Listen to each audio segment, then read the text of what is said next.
Good evening. What a great crowd.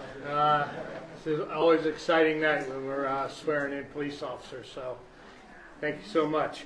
The time is 6:30 p.m. The regular meeting of the Mayor and Council of the Borough of Freehold for June 16th, 2025 is now called to order.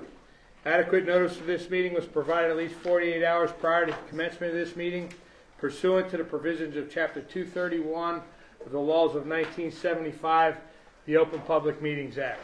Notice of the time, date, and location of this meeting has been provided by posting a copy of the public meeting dates on the municipal bulletin board and by sending a copy to the Asbury Park Press and by filing a copy with the municipal clerk. I'd like to ask everyone to please stand for a salute to the flag, followed by a moment of silence. Chief Collier, would you please lead us? I pledge allegiance to the flag of the United States of America and to the republic for which it stands, one nation, under God, indivisible, with liberty and justice for all.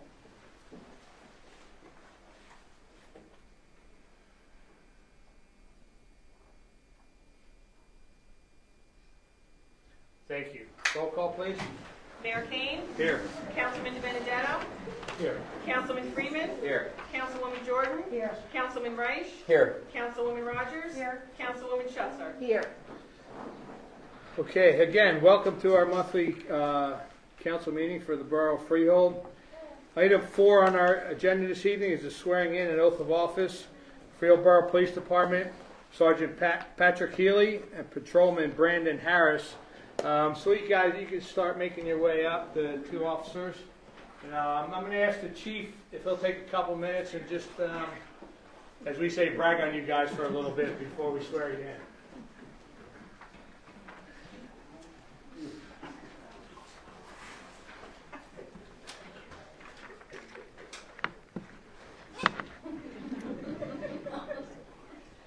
Thank you, Mayor Kane, members of the council, Business Administrator Gallo, thank you.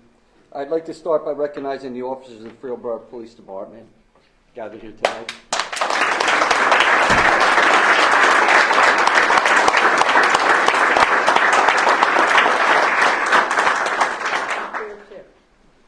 Each day our officers come to work into the unknown, while doing so with the mindset of making a positive impact on our community and making Freehold Borough safer. Tonight we gather to mark two important milestones in the proud history of the Freehold Borough Police Department. First, we celebrate the ceremonial swearing in of Patrick Healy as Sergeant. This well-earned promotion is a testament to his leadership, dedication, and steadfast commitment to serving both our department and our community. Second, we welcome Brandon Harris as the 121st officer in the department's distinguished history. His appointment is not only a personal achievement, but also a symbol of the department's continued growth and promising future. These roles come with great responsibility, unique challenges, and high expectations. I am confident that Sergeant Healy and Officer Harris will rise to meet them with the professionalism, integrity, and dedication that define our department. Over the past 1.5 years, the Freehold Borough Police Department has seen the retirement of 6 officers, totaling approximately 150 years of law enforcement experience. Some of the officers who retired are here tonight too, and I'd like to give them a round of applause.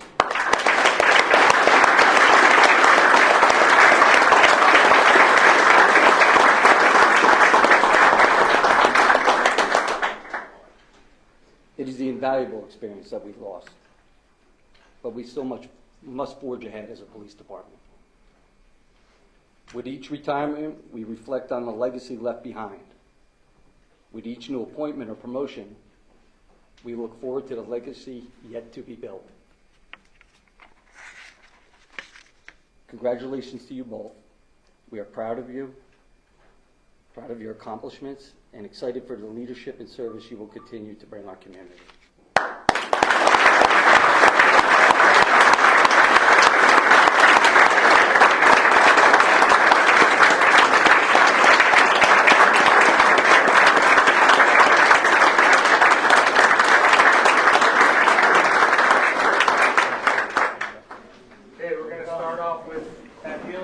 Ms. Thornton can come forward.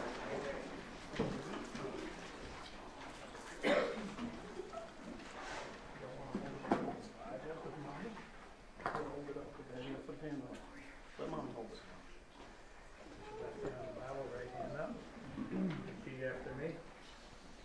I, Patrick Healy, I, Patrick Healy, do solemnly swear do solemnly swear that I will support the Constitution of the United States that I will support the Constitution of the United States and the Constitution of the State of New Jersey, and the Constitution of the State of New Jersey, and that I will bear true faith and allegiance and I will bear true faith and allegiance to the same to the same and to the governments established and to the governments established in the United States in the United States and in this state, and in this state, under the authority of the people, under the authority of the people, and that I will faithfully, and I will faithfully, impartially, impartially, and justly perform and justly perform all the duties all the duties of Sergeant of the Freehold Borough Police Department of Sergeant of the Freehold Borough Police Department according to the best of my ability, according to the best of my ability.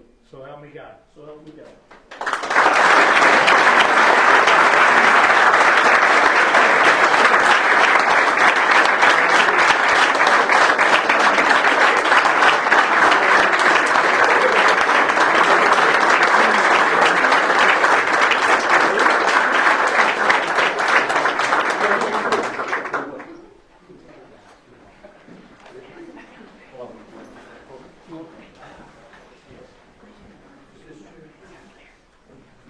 Yeah, I've got these nice dress lights and these.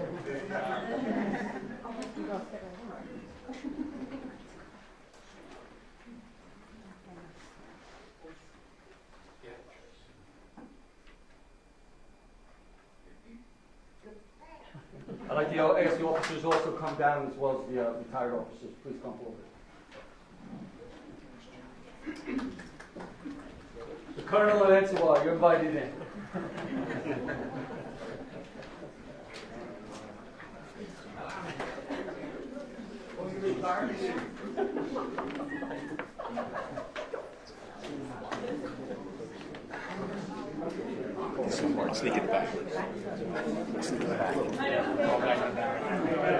I don't think so. That's all in. You don't really like each other. Squeeze in. Squeeze it on in. Squeeze it in.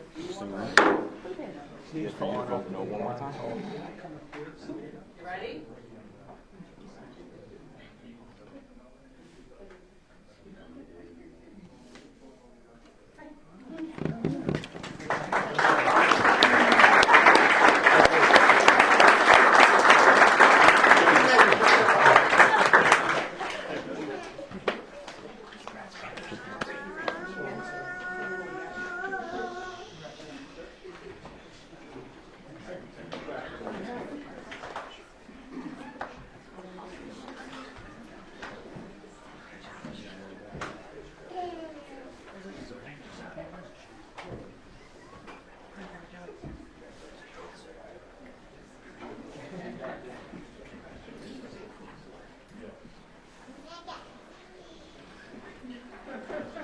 Okay, next we're going to have the swearing in of Brandon J. Harris as an officer of Freehold Borough Police Department.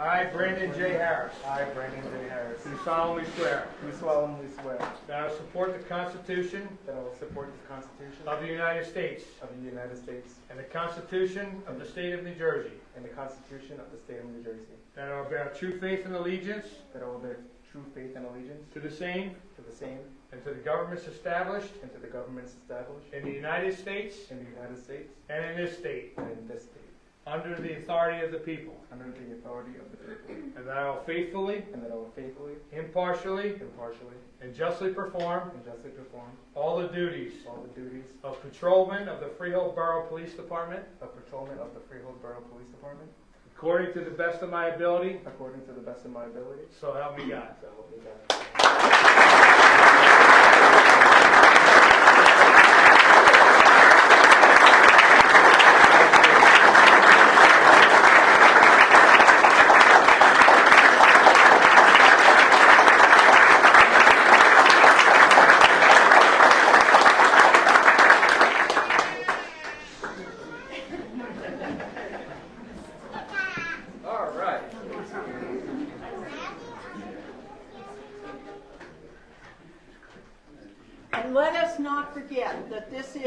everybody knows what I'm going to say.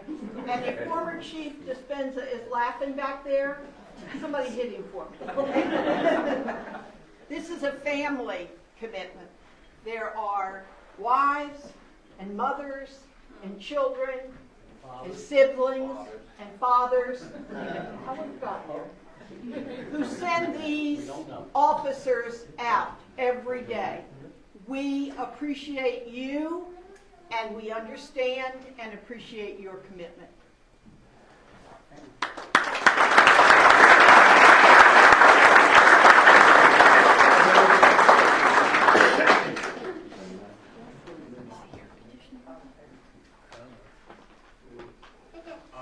I'll check it when I go there.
Big guys in the front. Yeah. No, they're just not allowed to stand next to me there.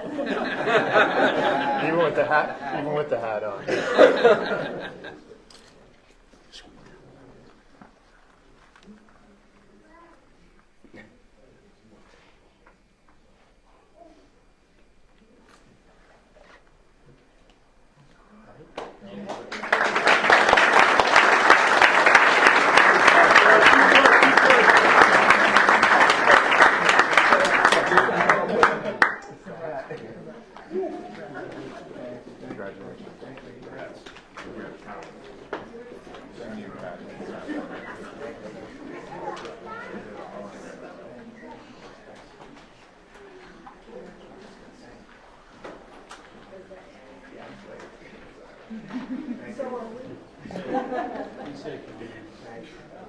It's one thing being there, especially when you crank the heat up, right? Congratulations. Be safe. Freehold's finest, present, future, and past.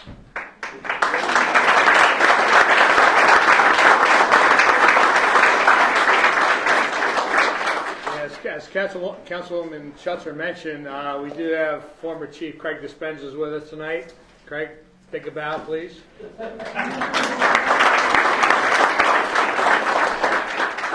He flat out hates it when we mention his name. That's why we do it. Yeah. But congratulations, Chief. Thank you very much for having everybody come out tonight and support. It's a tremendous occasion, so thank you. And congratulations, and be safe. Okay. Yeah.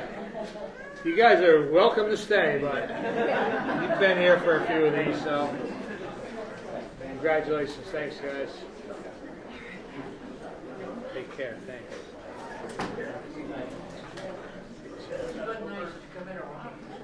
Steve, is he here? I'll check it on Thursday when I come down for free.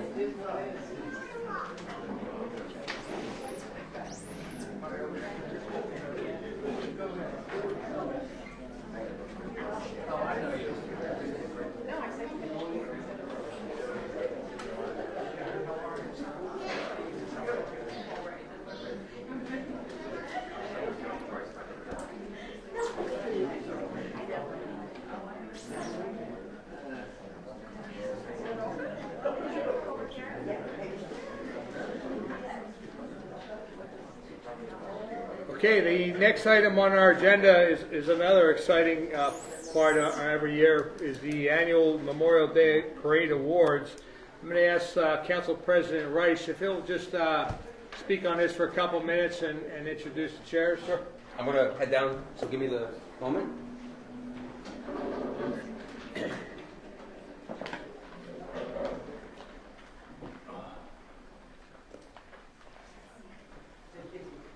Good evening, everybody. We just turned on the air conditioning, opened the windows, so it's going to be about 10 degrees hotter in the next couple of minutes, so it should work out for everybody. I have the pleasure of being the council liaison to the Memorial Day Parade Committee, and it is a pleasure and a complete honor. The Memorial Day Parade is one of the biggest events that we hold in town every year, and it draws one of the biggest crowds that we see every year, and the committee that organizes the parade runs like a well-oiled machine. They've been doing it for years. Every bit of the parade aspect is coordinated and figured out and set ahead of time. And there's little things that happen on the parade day that we can't,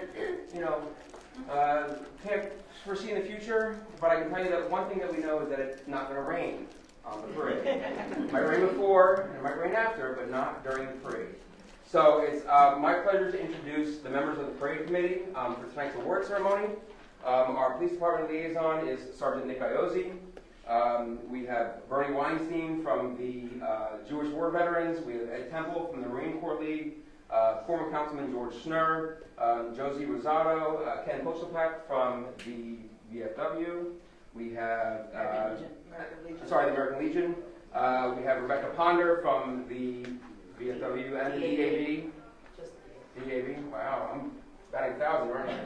And Christine Jensen. We have our Vice Chair, Amanda McCobb, and the lady who has a direct connection to Mother Nature, our Chairwoman, Alice McCobb.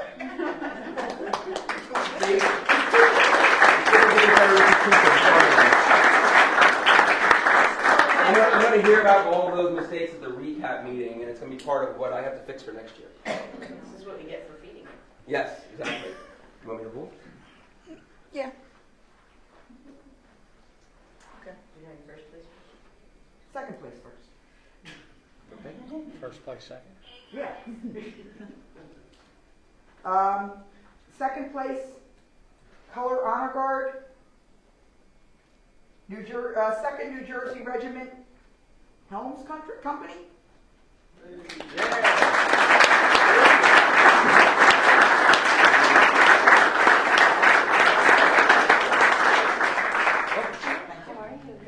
Congratulations. Thank you very much. Picture. We are the 2nd New Jersey Regiment of the Continental Line, and we are headed to the 250th of New Jersey's Revolutionary War history. So, Awesome. You're going to be at Monmouth Battlefield on the 28th and 29th? we will be at Monmouth Battlefield. We will see you out there. There's Boxes outside. side. They're small For the boxes trophy. for these. Oh, really? If you want Yes. a box. Thank you very much. Congratulations.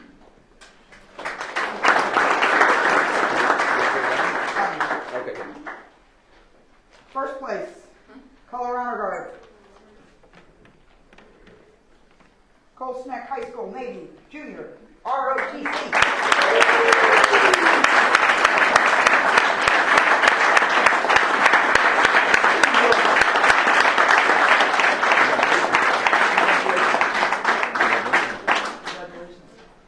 Congratulations.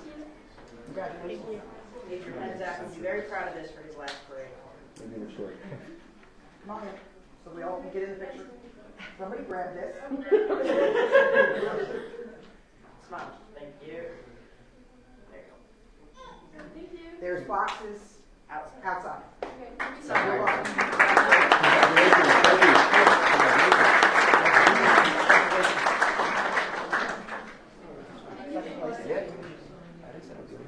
Oh, man, just did. Second place, Band Award. I don't see anybody, so I guess I get to keep this one. They made it incognito. Okay. Frill Township High School Marching Band, Patriots.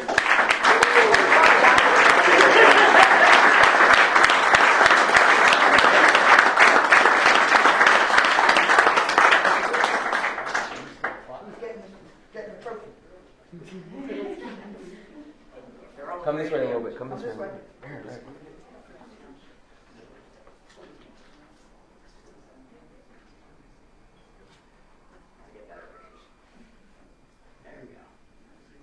Congratulations.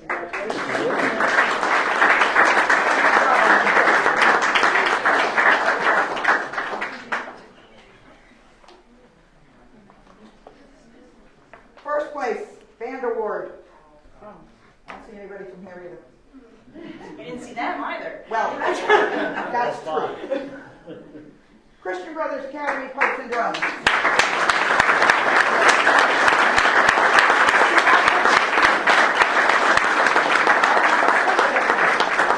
got your eyes checked. They say CPA right on. Congratulations.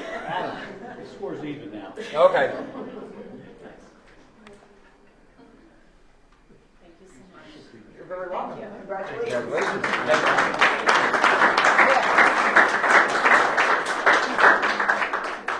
Best float. Anybody see the parade? Did anybody watch the parade? Just checking. Tell me if you disagree with the judge's choice for second place best float. Howell Township Fire Company, #1, Adelphia.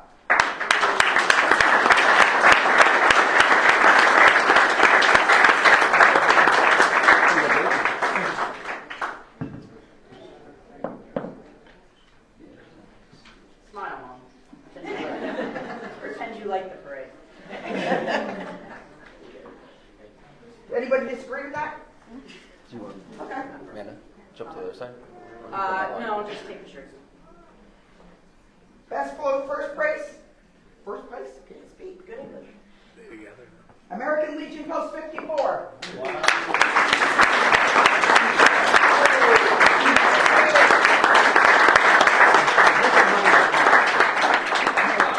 You're not going to do it. Now remember that. We as a committee don't judge the trophy. Don't judge the. Can't take the trophy. Can't take grab the trophy. Kenny. I'll smile for the family. Okay. We can start together. Let's get one. Oh, those are last. Those are winners. Okay. Thank you. Community Service Organization, second place. American Legion Post 54.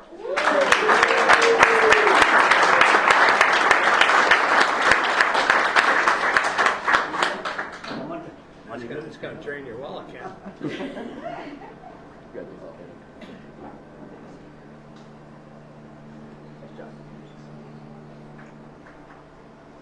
First place, Community Service Organization. All Kids One Field, we are the future.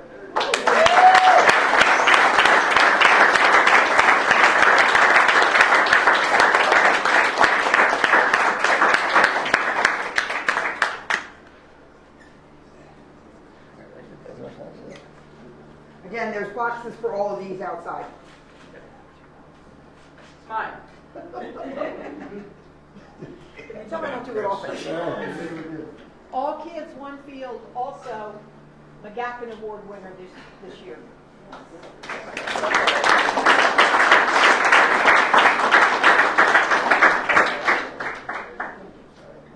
Second place, Fire Rescue Unit, Freehold Township Independent Fire Company.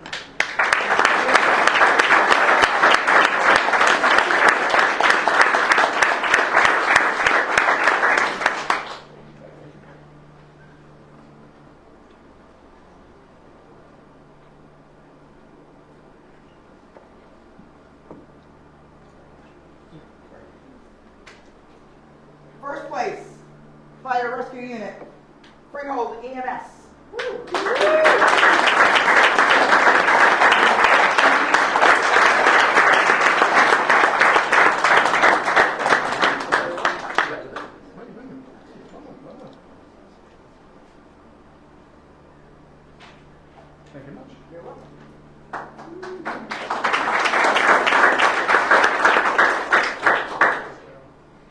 Second place, overall Judge's Choice Youth Unit, Christian Brothers Academy.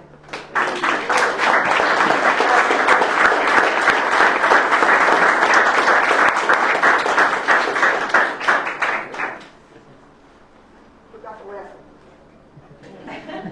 Who doesn't get to hold this one? We get one. Thank you.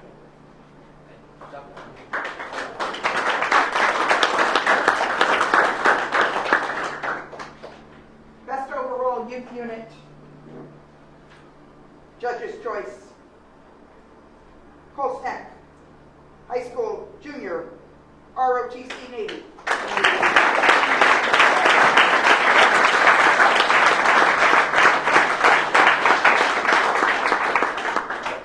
Congratulations. You had the last one, you can't have this one? No, oh, sorry. Well, I don't care who stands with it, but it can't be the one that got it last year. Last time. Okay, thank you. Congratulations again.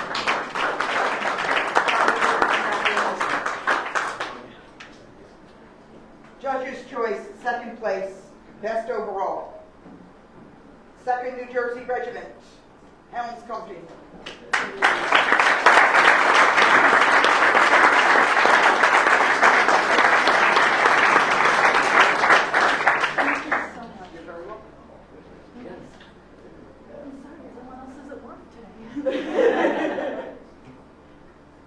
You're very welcome.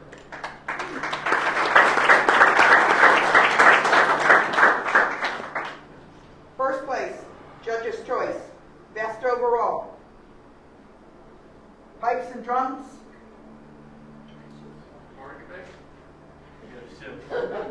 Not anymore. I'll give it to the Atlantic one.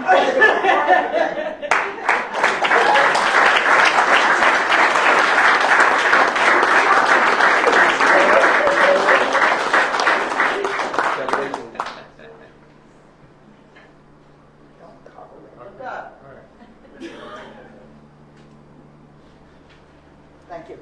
Good luck.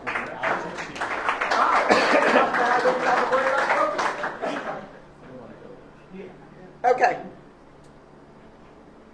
Since 2013, we have done a volunteer trophy against the Between between all the high schools representing or high schools and middle schools in the Freeville area. the hockey tournament, hockey game, hockey Stanley Stanley Cup, thank you. Couldn't think of the word. So every year since 13, one of the high schools or middle schools with the most volunteers of young adults that come and participate to help us with the parade holds the trophy for a year. Next May, I will go back and pick up the trophy for the next following parade, for that parade. This year's winning school with 138 volunteers is Howell High School.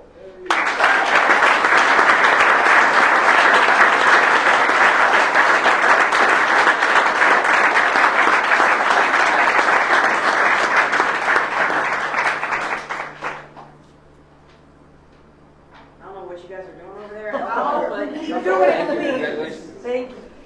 And with that, all of the students that helped win the 135 students get a t-shirt.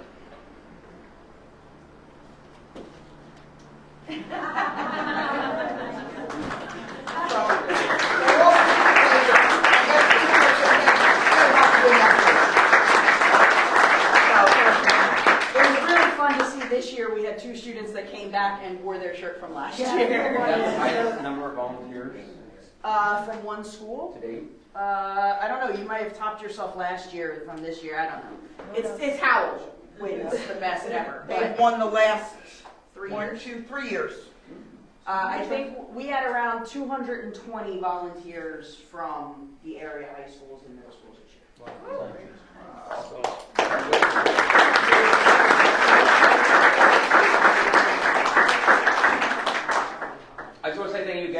State for the parade awards. Thank you to Allison Cobb and Amanda Cobb. They put all this together. They organize everything. They keep us straight. They own us when we don't do things right. But we're looking forward to another fantastic parade again this coming year, which we will be celebrating our 250th anniversary of the United States. And so I don't know if it's going to be as big as the 158th that we had last year, but we are certainly going to try. So if you are part of the parade, we'd love to have you come back. If there's an organization that you wish was in the parade, let us know, and we will reach out to them, pound them, email, call, text, and visit them personally. And for all the volunteers that came out this year to help us, we really appreciate it. And not that we aren't grateful to Howell, but let's see if maybe one of the other schools could come out and lead Howell to the 4th year. Maybe we'll see. Thank you, everybody. Really appreciate it. Have a good night.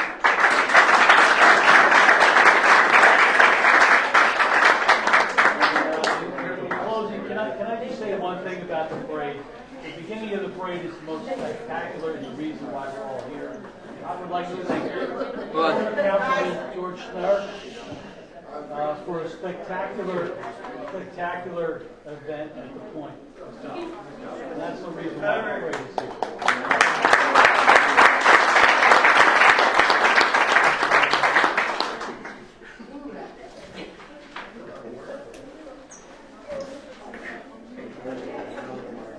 Thanks, Alice. Thanks, Amanda. And thanks to everyone on the committee. You guys, 151 years of this parade, so tremendous job. Thank you.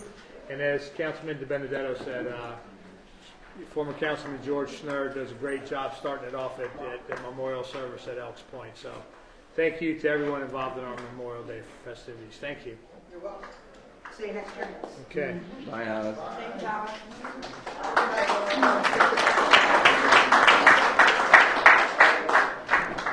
Okay, moving right along, item 6, workshop discussion. Anything for workshop? No. Okay, let's move right on to item 7, our administrator's report. I'll turn it over to our administrator, Steve Gallo. Good evening, Mr. Chairman, council members on the dais, citizens in the chamber, and those who are watching at home. I'll briefly cover some of the activities that we've been involved in for the past month and provide some update. The designated developer of our hometown redevelopment project is in the process of assembling the parcels of land that are necessary to complete the project. He's down to 5 remaining properties.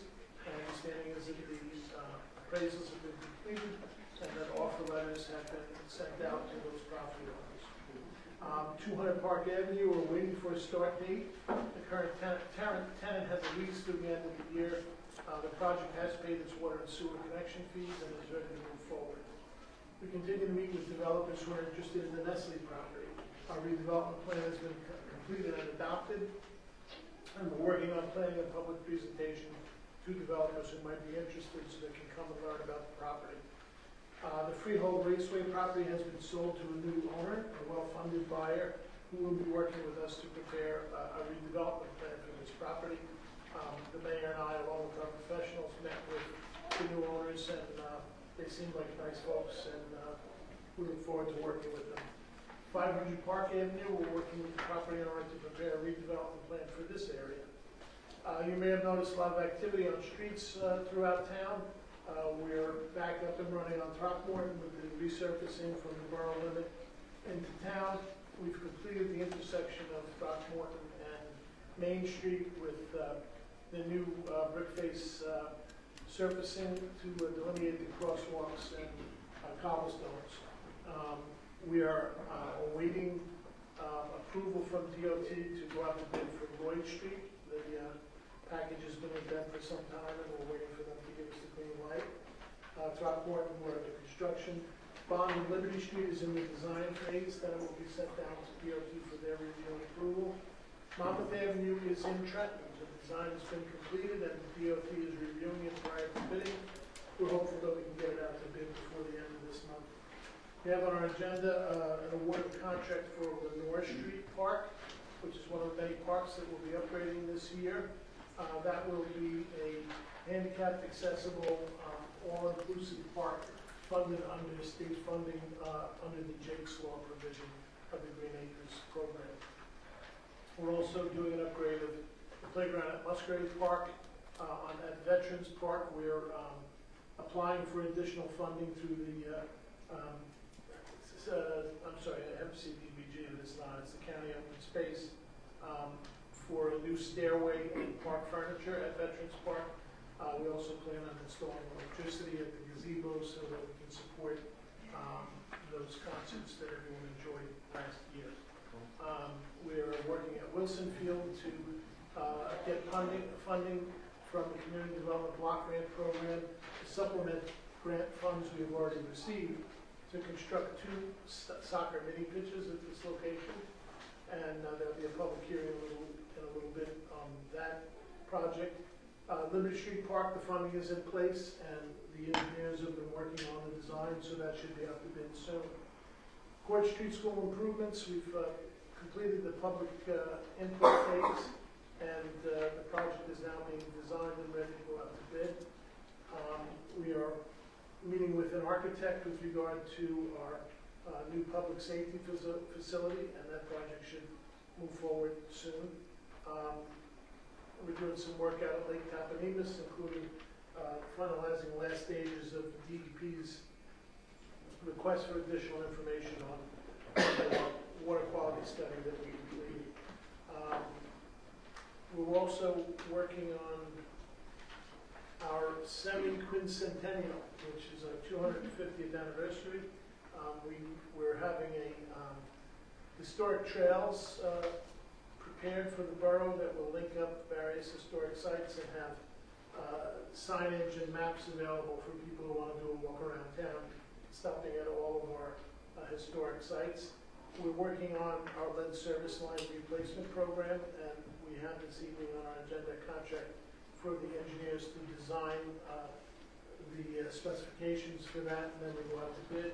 The financing is being arranged through the New Jersey Environmental Infrastructure Trust, or as they're calling it these days, the I-Bank, and we can get up to $2 million in loan forgiveness to pay for this. So at the end of the day, we're hopeful that this will be done at no cost to us. We'll be able to replace all the lead service lines in the community. We're also in the running for congressionally directed spending for our water tower refurbishment. Senator Kim and Senator Booker submitted this project along with Representative Conway, and we're hopeful that we will be able to get some funding from them so that we can clean, scrape, and repaint our water tower.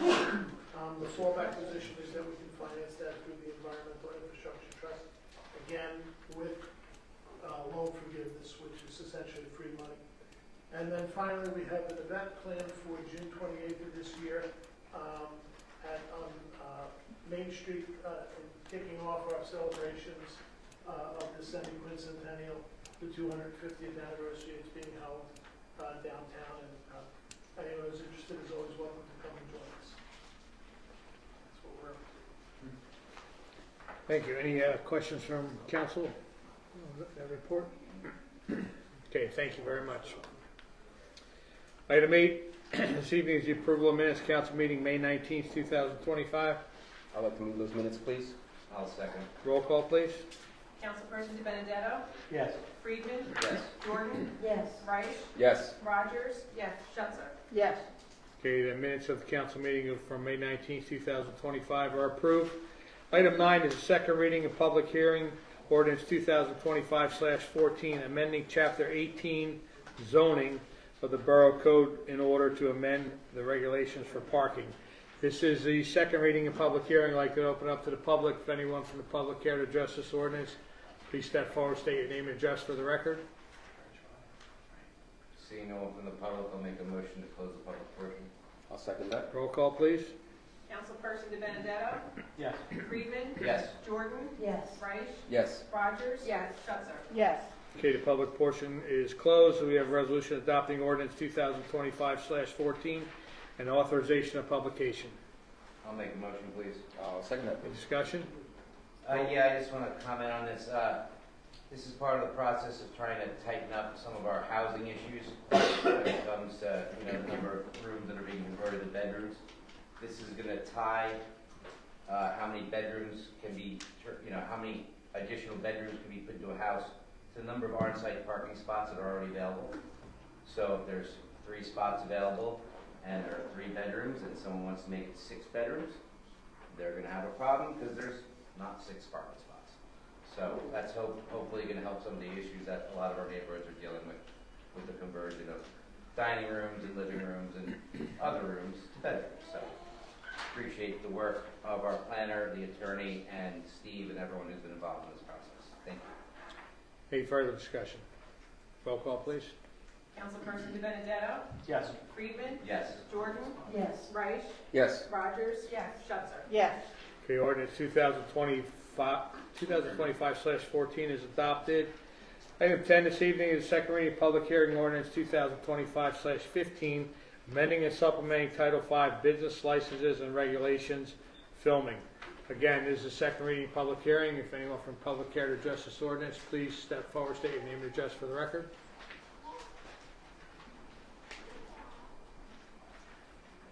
Chris Blasco, 3 Phyllis Road.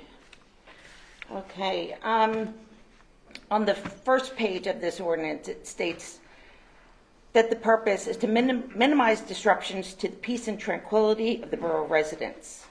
Okay, because the continued peace and tranquility of the borough residents is the utmost importance.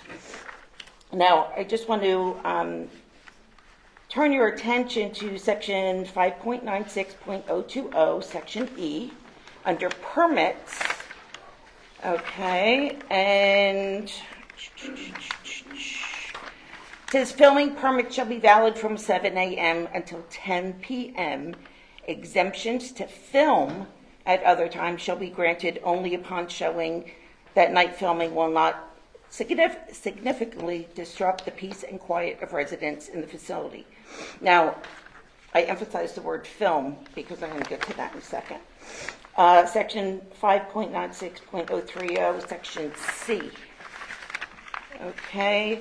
Number 5, filming in the residential zones shall be permitted between the hours of 7 a.m. and 9 p.m. and all activities shall meet the noise standards of this code. So it's referring to code 8.36.040, I believe probably G1. Okay, here's the problem. You give the crew 1 hour in step 6. You give the crew 1 hour to clean up. Okay? Most times it's going to take more or the same amount of time to set up as clean up. So if they're allowed to start filming at 7, that's why I emphasize film, that means that they can come and set up anytime before then, which means you're going to have noise disruptions in a residential area as early as 5 or 6 a.m. And that is a violation of code 8.36.040 G1. Okay? I also want to say that you're allowing them to wrap it up and have all the breakdown completed by 10 p.m. Now, I'm recently retired, but I'm not as bad as my mom. My mom goes to bed at 8:30 at night. All right? I have neighbors with infants, and they're in bed 7:30, 8 o'clock. You have school kids that go to bed probably by 9, but you're allowing them to have noise until 10 p.m. And I don't think that is thinking about the residents' peace and tranquility. That's a disruption to their normal lives. Having that noise when they back up, all right, and hearing that beep, beep, beep, okay? I'm sorry, that's my phone. Probably my mother. So you're allowing them to make noise until 10 p.m., all right, and get there before 7. So you have noise on both ends. I also want to point out that it says all requests for night scenes must be approved at the discretion of the borough administrator. Well, you've already given them approval to film between 7 and 9. In the winter, it gets dark at 5. So you run the risk of them not going to the borough administrator because it's night and it's 5 p.m. at 5 or 6, but you've already given them permission to film in the point before. So all I'm asking is reconsider the times.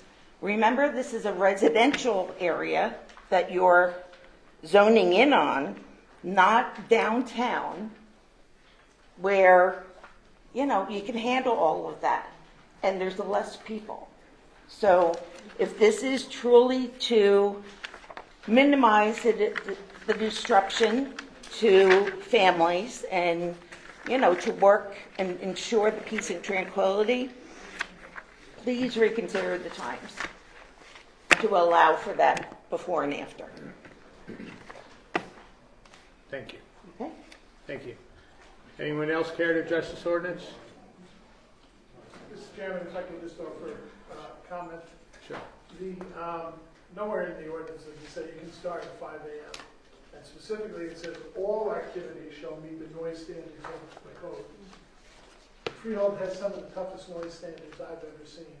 And the whole process begins with a meeting between the borough administrator, the chief of police, and the,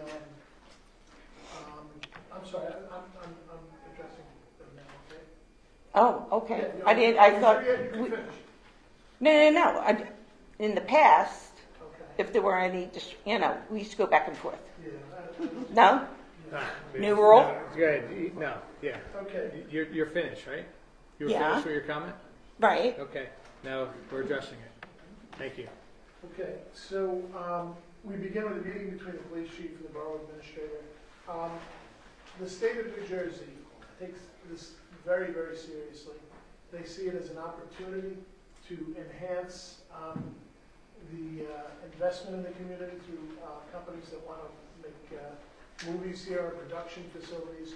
And there are some statistics that are very easily accessible through the Film Commission's website that demonstrate the positive financial effects that filming a movie has upon a community.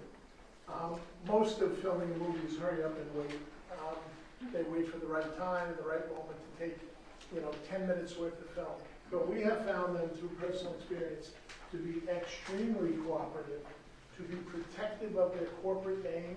The last instance we filmed here was a Disney production, and they didn't want anybody having anything bad to say about Disney. So they were willing to work with us at every step of that process. We knew what was going to happen, we knew when it was going to happen, and it wasn't disruptive in any way to anybody's lifestyle. Excuse me. So the flexibility that is baked into the wording here is still subject to approval by the chief of police, and they still have to meet the noise standards. Basically, the noise standard here is somebody calls and says that they're being disturbed by a noise. It's a violation of the noise standard. So I don't know that we can get involved with micromanaging every minute of the day with this process. We would like to be attractive to film producers. We want them to come here, and they look for the towns that are easiest to work with to do their filming. So Steve, what you're telling me, and my residents are my priority. Absolutely. What you're telling me, that you and the chief can oversee what we're about to approve, you can say no from 7 to 10 at night. That's correct. If there's activities that would violate the noise code, we can say you can't do that. And you two are confident you can say no? Yes. Okay. And Because my residents are my number one priority. I mean, I'm not going to have a child up at 8 o'clock at night, 10, 9 o'clock at night, coming here complaining as a resident that you gave that permission. Understood. Yeah, we're not going to do anything that's disruptive. We can also say no to the production. Okay, if we feel that it's Arnold Schwarzenegger blowing things up at midnight, we can say no. Okay, if you two are confident that you have that ability, then I'm agreeable. But the taxpayers are my priority. Absolutely. And can I just say, I was privy to sitting in on a few of those meetings from the production back in February, and that's exactly what happened. And we worked diligently with the production company to make sure that the lives of Freehold Borough residents were not interrupted whatsoever. Right down to getting it out to the school districts to say, this road might be closed off, so if you have a bus that has to go there, or even a child with special needs to be picked up, we'll work with you. 100%.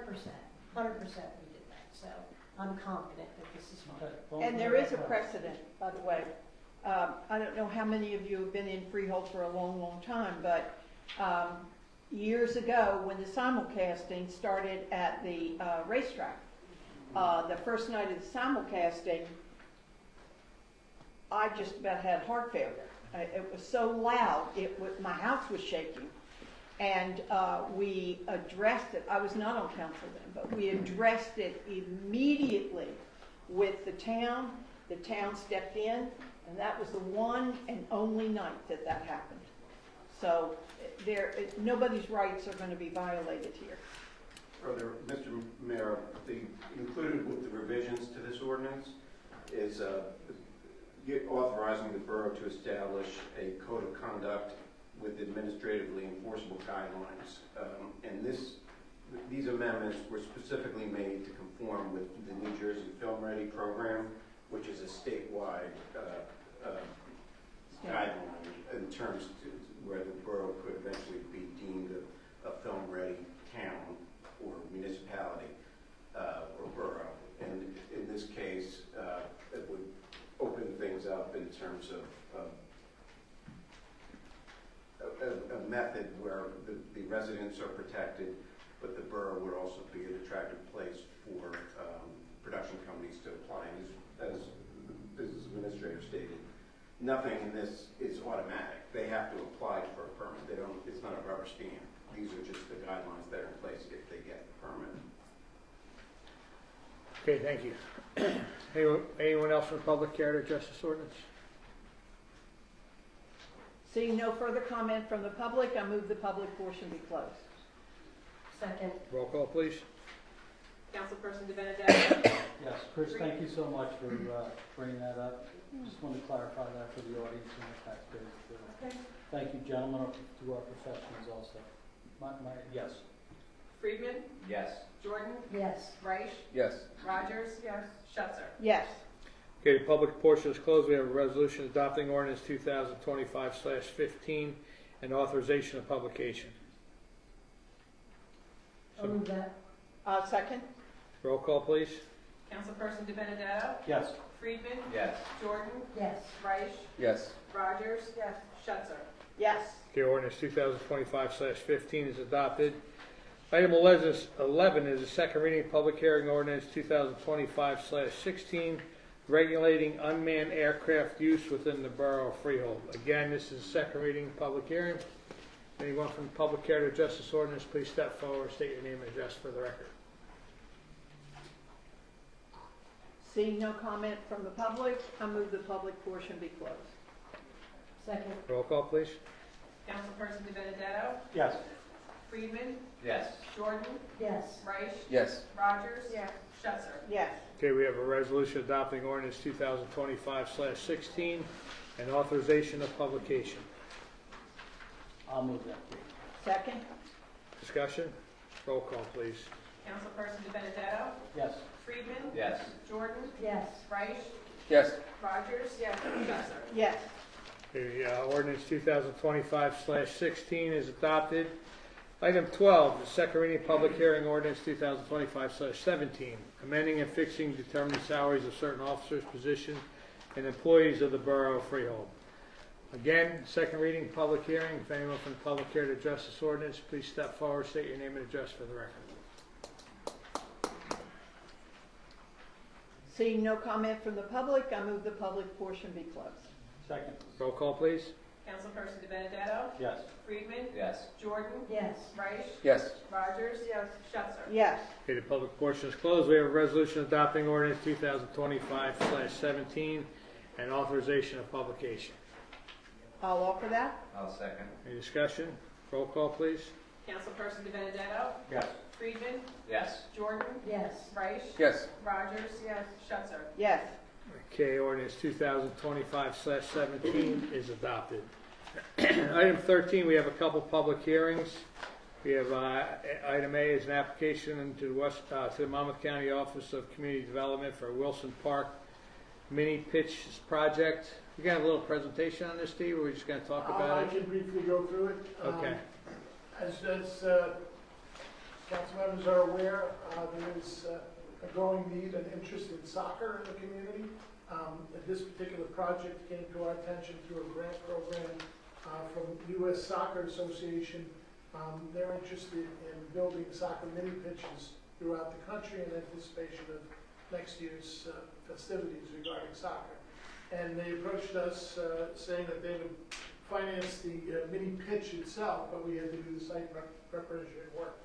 We identified a location where people are already playing soccer over at Wilson Field, right off of Addison there. There's, by the end of the summer, it turns into a mud hole, but at the present time, it's grass. And we're proposing to plant 2 mini pitches at that location. A mini pitch is a facility that's basically made pre-ready for playing pickup soccer games, and these are geared towards younger kids. They have a boundary around them. They come with lighting. They have fences so that if you kick the ball, it bounces back into the play area. And there's benches for people to sit and watch the games. One of my favorite memories was watching my kids play soccer. And yes, I had that one kid who scored a goal on the wrong net. Chris Nasbo was here earlier. I don't know if he's still here, but the borough, through the McGacken Award, just recognized All Kids One Field, and he is one of the driving forces behind this. So we're seeking funding from the Monmouth County Office of Community Development for the open space programs to finance our expenses in this project. So we're hopefully going to grant to couple with the grant we already have and build soccer mini pitches at little to no cost to the borough. Just to expand on this a little bit, if FIFA World Cup's coming, currently right now there's a Club World Cup championship going on in this country as a little test for next year's FIFA World Cup. And World Cup is probably the biggest event worldwide of all sporting events anywhere. They're talking about next year there'll be places having watch parties of up to 1 million people. They say Central Park in New York City will probably have 2-3 million people watching World Cup soccer games. And they say people travel all over the world. They save up 4 years to go to whatever country where the World Cup is being hosted just to watch these games. And 50% of the people that do that don't have a ticket to see the game. So it's going to be crazy. So there's if you want to see what this model is after, there's a documentary called Soccer Town USA, which is about Kearney, New Jersey, where they took abandoned basketball courts, turned them into soccer fields. And it would be like, I grew up playing basketball. Winners stay on. They did the same thing with soccer up in Kearney. 3 of those guys wound up on a national team, played pro, and it's tremendous. So check it out if you want, but it's going to be a huge hit here. So this is a public hearing. If anyone from the public has any questions on this, please step forward, state your name and address for the record. Okay. I just want to say, on our side of it, this is going to be a wonderful addition to Wilson Park. We're really moving towards a sports complex as opposed to just a baseball and softball fields down there. It's going to be a great use of the space for the residents of Rehoboth. I'd also like to say that during the Little League opening day, the mayor and I were out there looking at the field area, and it's a lot bigger than we had originally thought, just looking at the site plan for it. So there's enough room for the mini pitches, but still retaining that distance between the baseball field and where the mini pitches are going to go, so parents can still sit out there on the visiting team side and still watch the game. And hopefully with some little sightscaping, it kind of will benefit the baseball diamond as well. Who knows what we'll be able to put into with like some natural seating or something like that. So it's a nice little area for it, and as Mr. Gallo said, kids are already playing soccer there. Might as well give them an opportunity to play on on an actual field. All right, so we'll close the public portion on that one, and then item B is application to Monmouth County Open Space Municipal Park Improvement Grant Program for Veterans Park Improvement Project 41. That is correct. Everyone knows Veterans Park, beautiful little park, well maintained, and it has one little quirk that Councilmember Schutzer brought to our attention, and she was, as usual, she was correct. It's hard to get into from one side of the park. You have to walk down a hill if you're a senior citizen or if you're any form of disability. There's no way to access it. You have to walk.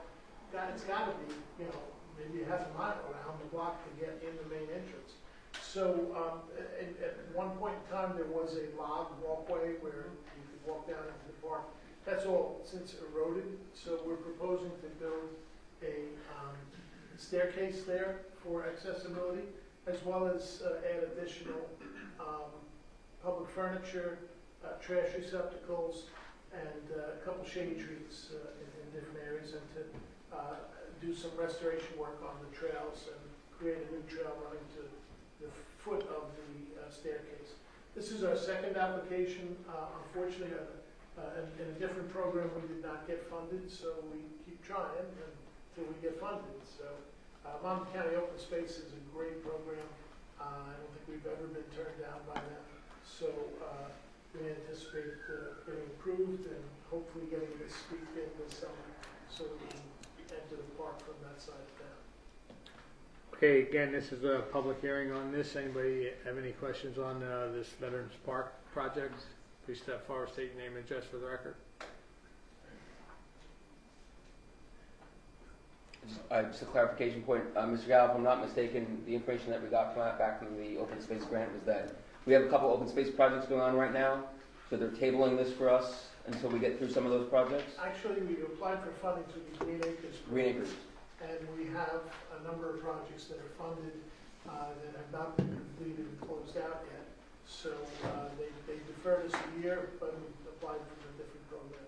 Okay. And we may go back and get more from them too. Great. And the other thing about it too is once we get through the design phase of this, we're still going to make sure that it's a sledding hill for those snowy days. It's probably one of the best hills to sled down in the area, so we'll make sure we keep that. Feel like sledding on Home Alone down the stairs, right? Well, I'm for it. All right, so someone like to make a motion to close the public hearing on these two items? I'll make that motion. So, second. Roll call, please. Councilperson DiBenedetto? Yes. Friedman? Yes. Jordan? Yes. Reich? Yes. Rogers? Yes. Schutzer? Yes. Okay, the public hearing on those two applications are closed. Item 14, another public hearing, 2025-26 budget and assessment roll of the Special Improvement District. Mr. Mayor, I'm going to step down from the dais, please. Okay. Do we have a presentation on the budget? Yes. Okay.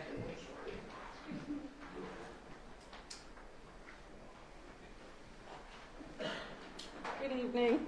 Good evening. I am here to present the operating budget for fiscal year 2026 as required by the Borough Ordinance for Downtown Freehold, officially legally known as Freehold Center Partnership. My name's Jean Holtz. Do I need to give you an address?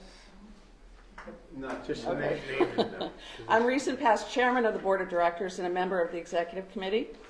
I serve on the board as a resident, not a business owner or a property owner. And if you will allow me, for those of you here who might not know about Downtown Freehold and those of you who are watching virtually, I'd just like to read a little bit about what we are. There are downtowns and then there are downtowns. Downtown Freehold has always been the nucleus for activity and enjoyment.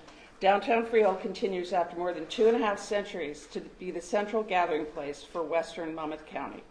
In 1991, Downtown Freehold received a priceless gift of renewal and stewardship in the formation of the Freehold Center Management Company, a nonprofit entity born from the prior Downtown Freehold Business and Professional Association, or Freehold Merchants Association, and later assigned to manage the municipality's Special Improvement District.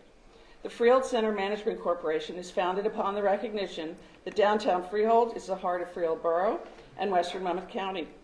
Downtown Freehold works on behalf of all those who live, work, or invest in the downtown to achieve the following goals: foster the downtown's economic development, encourage the downtown's revitalization, and preserve, the downtown's historic past.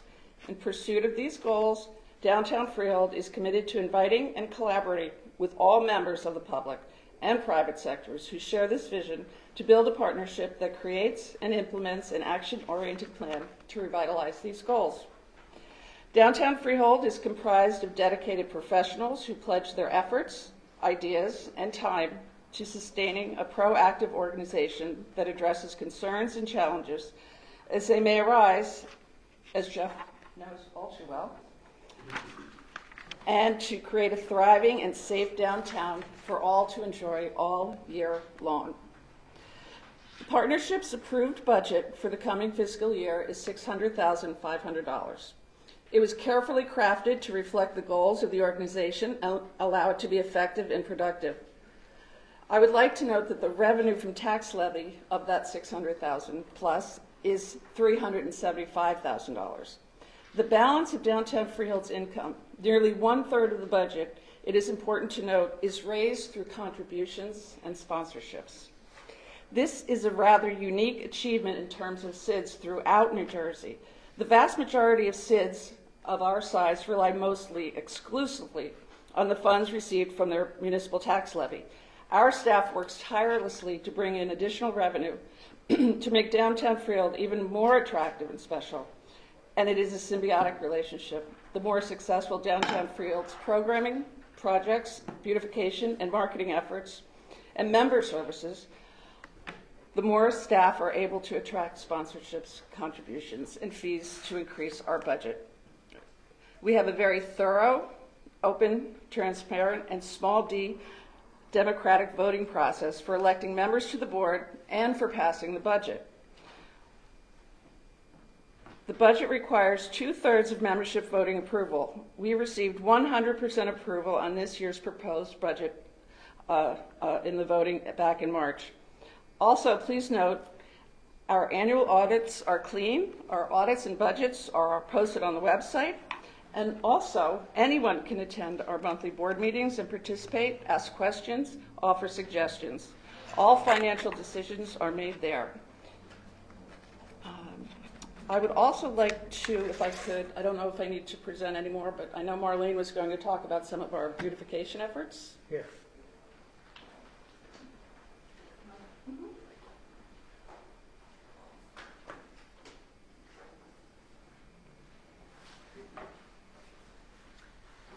Marlene Rogala, 39 West Main Street, past chair of Freehold Center Partnership, charter member, and current Board of Trustees and director. And I would like to draw everyone's attention to Main Street and the streets branching off as far as the beautification projects go. We began without flower pots. We began without trees, beautiful parking signs and directional signs, all because of the partnership that has all been changed. I hear from people all the time about how nice Freehold is to even just drive through if that's all they're doing, but they like to come here to participate in the events, the restaurants, shopping, whatever they would be coming from. And I do ask all my customers who come in that I know are not from the borough, I ask where they're coming from. Colts Neck, Howell, Homedale, Monroe, and that's where I originally come from, so I know that these people are coming. And we get visitors from out of the country that come into town. I do have to say they come because of Bruce. So we have to acknowledge that fact, as we all know. But they come from South America, Europe, Eastern Europe, Western Europe, and all. And I quiz them as to why they're here. I have a couple of units that come twice a year from Brazil because of Bruce. And when he's touring close by here, they follow him wherever he is. So Freehold, it is on the map. It's a beautiful place to come. And we work very hard to keep it that way. Our flowers would not look as good as they do and be as plentiful as they are without the help and the cooperation with the borough in the watering project to keep everything as nice as it is. And if we didn't do that, imagine what downtown would look like. It would look like sidewalks and tar, macadam streets. So the efforts, and the efforts are very great, that go into all of this. And because we all have the interest and the investment in Freehold Borough, we do what we do, and I would never not do what we do to benefit everyone that lives here and be very proud of our downtown, which we all are. Thank you. Thank you.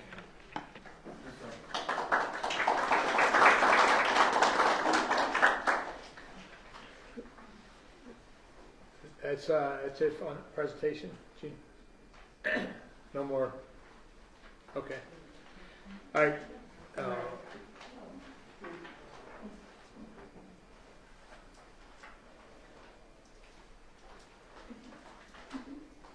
Hi, my name is Lori McLean. I'm the president and CEO of the United Way of Monmouth and Ocean County, and we have a great partnership with Downtown Freehold. We do the food truck event with them, and we really would not have had the success of if we didn't have the borough helping us, from the administrators to the police department, the road, and actually the downtown staff. I mean, it is a huge awareness program. We do a lot of programs in Downtown Freehold to help the residents and their families. And again, we would not have that ability to do it without. But on the other side, I do budgets. I'm actually in the middle of my budget, and I'm like, you have a very lean budget for the amount of events that you do. I was kind of, surprised at the numbers, so that you also should be very proud of that, how efficient downtown is, or the borough. So, thank you.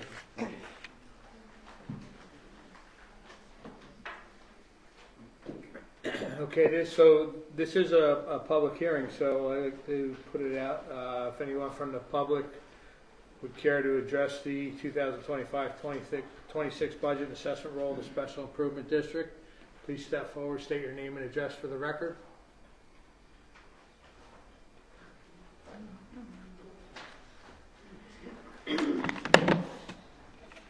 Okay, I'm just addressing the fact that we are spending taxpayer money, right, towards their budget. We're giving them taxpayer money towards the budget.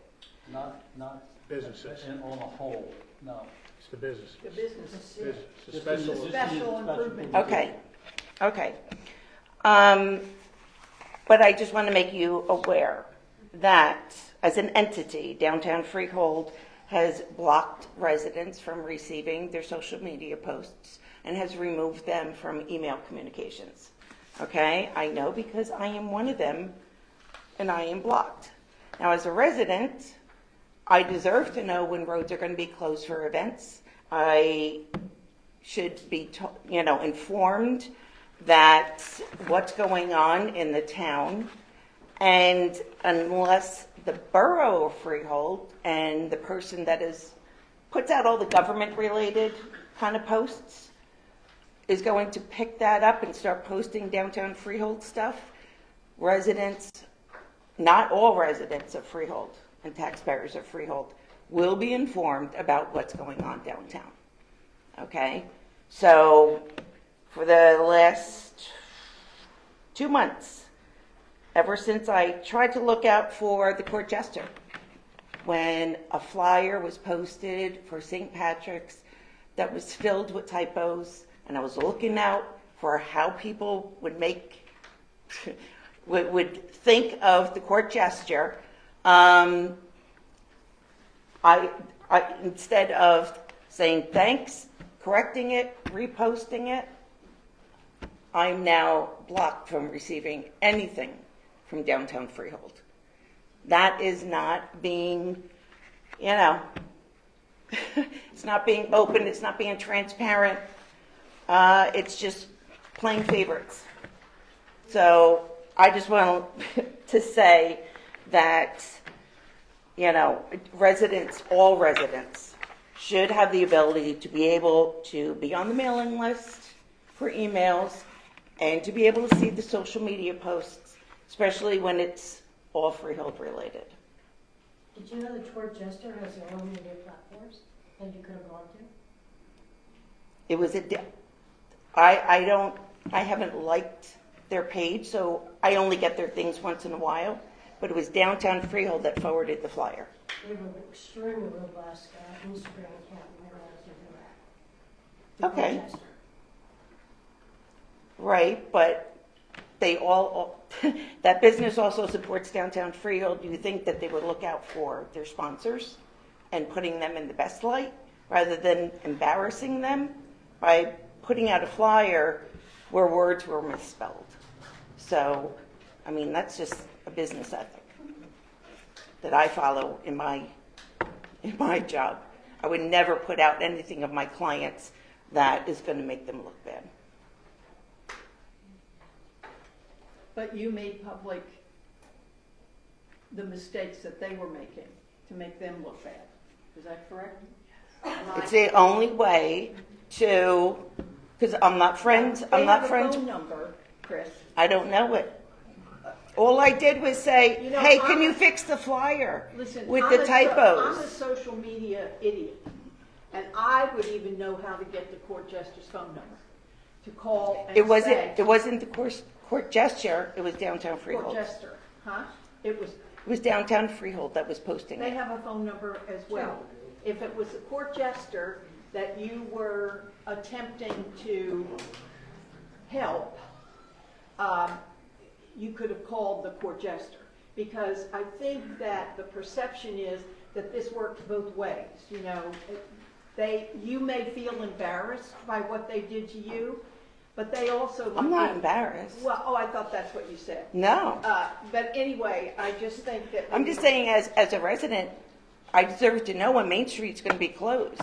Well, if Main Street's going to be closed, it doesn't That will come. come from the borough. It doesn't. It does not come from. It didn't come from the borough for Downtown last Free- Sunday.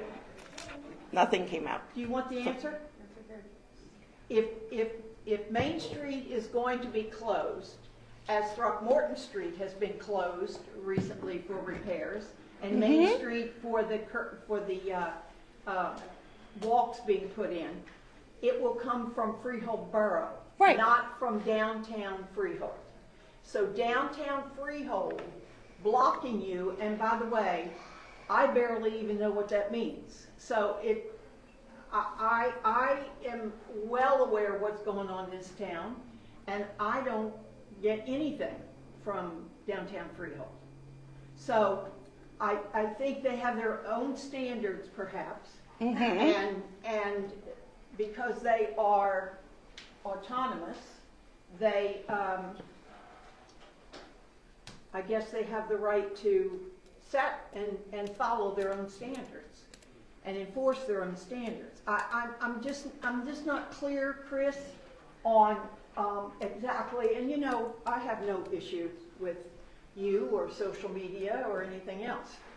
I just am not clear on what your beef is. That not everyone, It is. not everyone is able to get their posts or communications. It depends on, because of personal Well, reasons, have you, not business reasons. Have you contacted them? I think you heard in Gene Holtz's report that their meetings are all open, and their board of directors meetings and their members meetings are all open. And you can certainly go to those meetings and voice your concerns. And you can get all that information about, and I even know this. Well, I'll have to That's the see if I thing. can even access their website. It's at 8:30, second Wednesday. You're not accessing their site, you're accessing Google to ask what their contact information is. Their phone number is not blocked by you. They have an office downtown on Court Street where you can walk in at any time. You can call them at any time and express your concerns. So I think what the issue here is that maybe there was some indiscretion used on both sides. Because I would be very upset. I don't know how to block anybody. I don't have any kind of an account, which seems to be a blessing. But God only knows I'd be in jail probably, saying what I think. But I'm just bringing it to your attention. This is, well, you know, I think, That's it. I mean, yeah, honestly, obviously something triggered this, and I would suggest you go to Oh, one of yeah. their meetings and I know bring it to exactly their- what triggered it. And bring it to their attention at one of their meetings. and who? This is in regards to the budget, though. So did you have a concern regarding the budget? Before you guys vote and accept everything, and I just wanted to bring it to your attention, what kind of organization it is. And I'll bring Well, to your attention. Thank you. President Yance, I'll bring to your attention that the next meeting is 8:30 Wednesday morning, the second Wednesday of each month at their office downtown, and I would love to see you there. Okay. I'll be there. Thank you. Anyone else care to adjust the budget?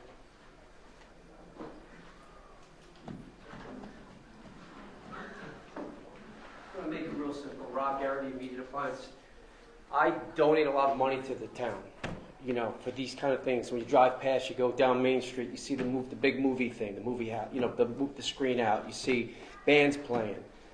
As you get older, you start to realize, like, sometimes I'm embarrassed that I didn't start a long time ago. I started 10 years ago donating when I realized that this stuff doesn't just pop right up. It just seems like a lot of people have a lot to say, but have no skin in the game. They don't come up here. They don't do anything. I'm on the board with Jeff and Drew. Okay, I take my time. I go to these meetings. I watch what they do, and I'm a business owner. I know what it takes to get the top talent. These people don't make much money what they're doing for this town, and you guys enjoy this going into this stuff. It doesn't just pop out of the sky. I don't mean to be angry, but I listen every time I come here. I wanted to run years ago, but I don't have the temperament to sit there and let people just come up all day. I'm going to wait for that to happen, but it ain't happening anytime soon.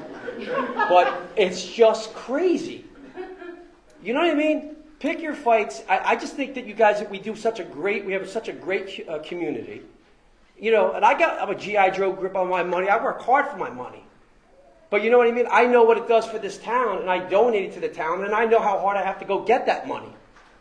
But I'll tell you what, I am so proud to work with Drew, work with Jeff, work with Mrs. Hulse, work with you guys whenever you need, whenever we're volunteering, do anything. I am proud of this town.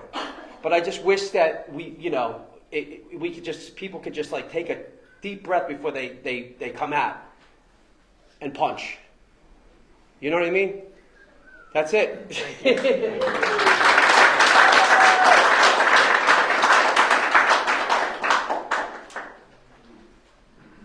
Kathleen McCabe, 75 Stoke Street. I am a board member on our Little League board here in town. I am a Board of Ed member, and I am a volunteer through and through. My husband volunteers for the Community Events Committee that Jeff helps organize, and he was part of the Music in the Parks this past fall, which I think was a astounding success. We are both working parents. We are both not local in our jobs. I commute over an hour. I am still dressed in my work clothes.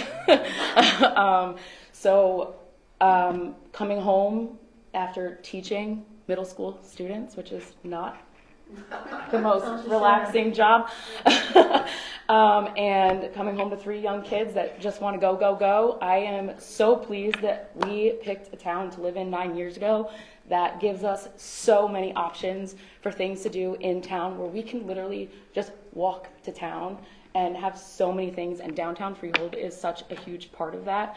And without Jeff's support, I know that my husband and Dan would not have ever gotten Music in the Park off the ground, and they worked tirelessly hunting down bands to get that at like bare minimum, and for, hey, sure, we'll do this for free maybe. And I know that that's not always going to be the case, and the only way to get those people back is to give them an incentive to come back. And a lot of that comes from just time, and the amount of time that you guys put in and all the people that work for Downtown Freehold put in, and not many of them are getting paid to do all this. So I think it's really awesome, the stuff that you guys do, and whatever we can do to back them as a community would be well appreciated. Thank you. also mention she's Oh, also and also on the recognition. Recreation. Which is also volunteer. Hi, I'm Tony Field, 67 Hull Avenue. This could not be more appropriate, this happening this week, because this week is the 8th anniversary that me and my family moved from Las Vegas. And I'm not going to get emotional, but in Vegas, when you go to a concert, you're spending $200 on a ticket, $300 on a meal, $20 on a drink. We never knew that we loved to come downtown, grab a chair, sit, listen to music. With that, my family and I, we were at every event, movie night, Freehold Idol, concerts. But with that, we made such amazing friends and amazing connections. I'm not here to talk about friendship, but I just do need to mention that people's character means a lot to me. So I have made really good friends with Jeff and Drew, and I appreciate all the work that they do for our town. What they do to volunteer, the opportunities they give to other people, including myself as an artist. There's just so many things I can go on and on about. As a former Spooktacular chairperson, working hand in hand with Jeff and Drew downtown was so much easier. We were able to collaborate on different projects, and I can't thank you guys enough for that. To our sponsors, every one of you guys, thank you for everything you do for our community. Mayor and council, everyone, all the volunteers. I mean, I could go on and on. Yes, social media is not a good place. It can be really harsh, but it can also be good. And I know it's a great way to communicate and find out about events, but like you were saying, also, let's talk to one another. We all know where each other lives. We could find each other's phone numbers. We can get an email. Let's talk to one another so we don't have to do it on social media. Because this is what I love about our town. Let's work together to keep it great, not fight with one another. Let's just work together, because I think at the end of the day, we all want the same thing. We're all good people. So that's all I ask from all of us in this room and at home. Let's just work together, and thank you all for everything you do for our town. And I love and appreciate all of you. Thank you.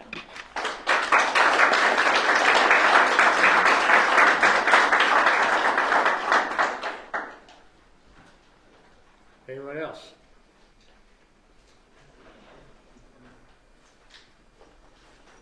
Hello, I'm Tim McCory, 9 Murray Street, and I have the honor of serving on the Historic Preservation Commission.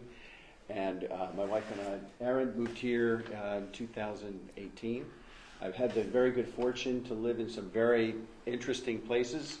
I've lived in Belmar for 30 years, lived in a great college town, Ithaca, New York, home to Ithaca College, Cornell University, lived in Manhattan.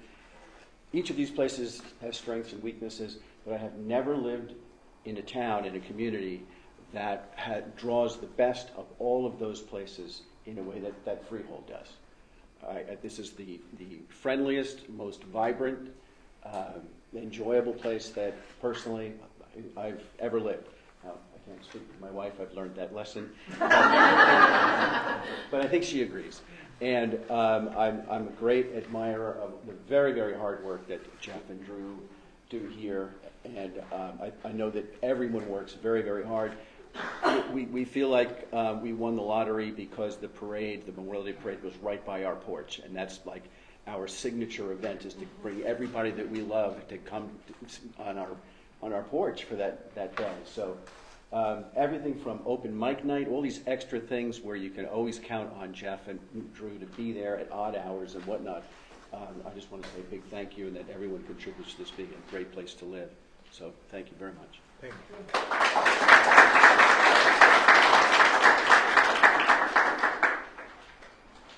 Anyone else? I just want to say I'm afraid of Kat McCabe because she caught me taking a third helping of red velvet cookies one night when I wasn't supposed to have one, much less 3. They were good. Okay, anyone else care to adjust the partnership budget?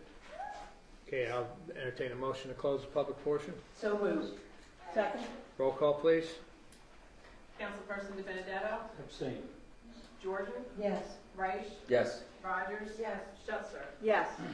Okay, the public hearing portion for the Downtown Partnership budget is closed. We're item 15 is a resolution adopting the 2025-2026 budget of the Special Improvement District. Move that. I'll second it. Any discussion?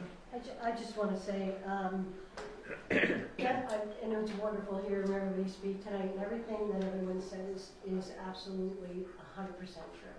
That our downtown partnership not only does 126 events a year, think about that, but also we have the 4th of July coming up. Hey, can we borrow your sound system? We need a stage. Whatever they need, they are here. But most importantly, they're helping to grow the economic heartbeat of Freehold Borough, and I wholeheartedly appreciate that, and thank you for all the work they do. Any further discussion? Roll call, please. Councilperson DiBenedetto? Abstain. Jordan? Yes. Reich? Yes. Rogers? Yes. Schuster? Yes. Okay, the 2025-26 budget of the Special Improvement District is adopted. Item 16 is a resolution confirming the assessment roles of the Special Improvement District. All of that? I will also second that. Discussion? Roll call, please. Councilperson DiBenedetto? Abstain. Jordan? Yes. Reich? Yes. Rogers? Yes.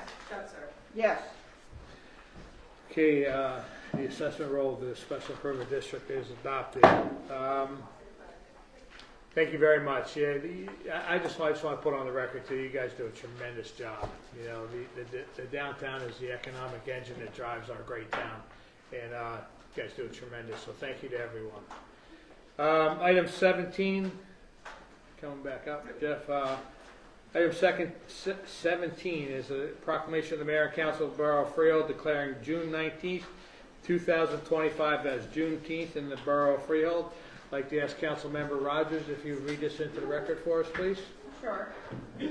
Borough of Freehold proclamation of the Mayor and Council of the Borough of Freehold declaring June 19th, 2025 as Juneteenth in the Borough of Freehold.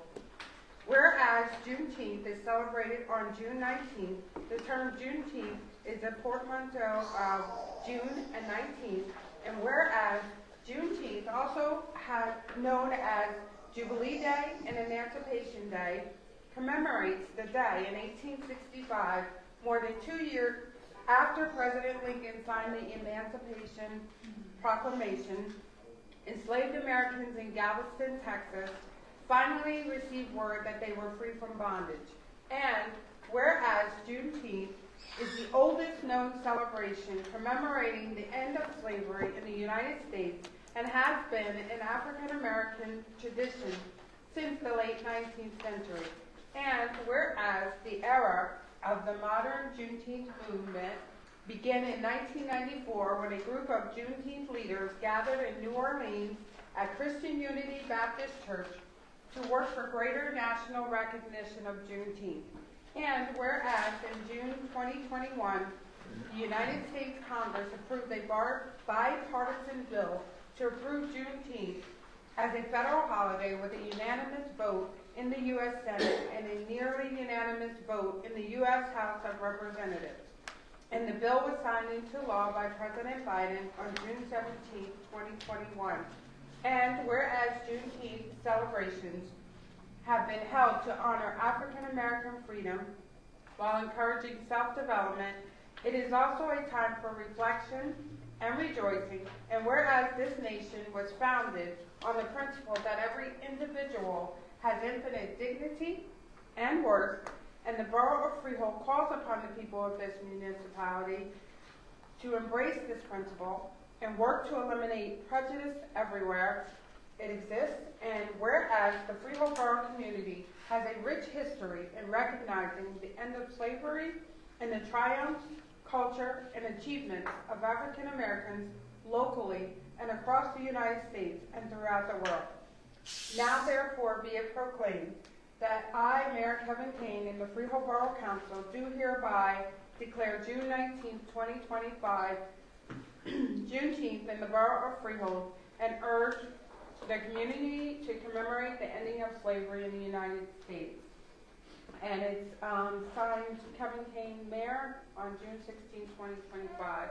And I also want to mention that on Wednesday of this week, June 18th, we will be raising our Juneteenth flag outside in front of this building at 5:15. Thank you. Thank you. Okay, item 18 is our consent agenda.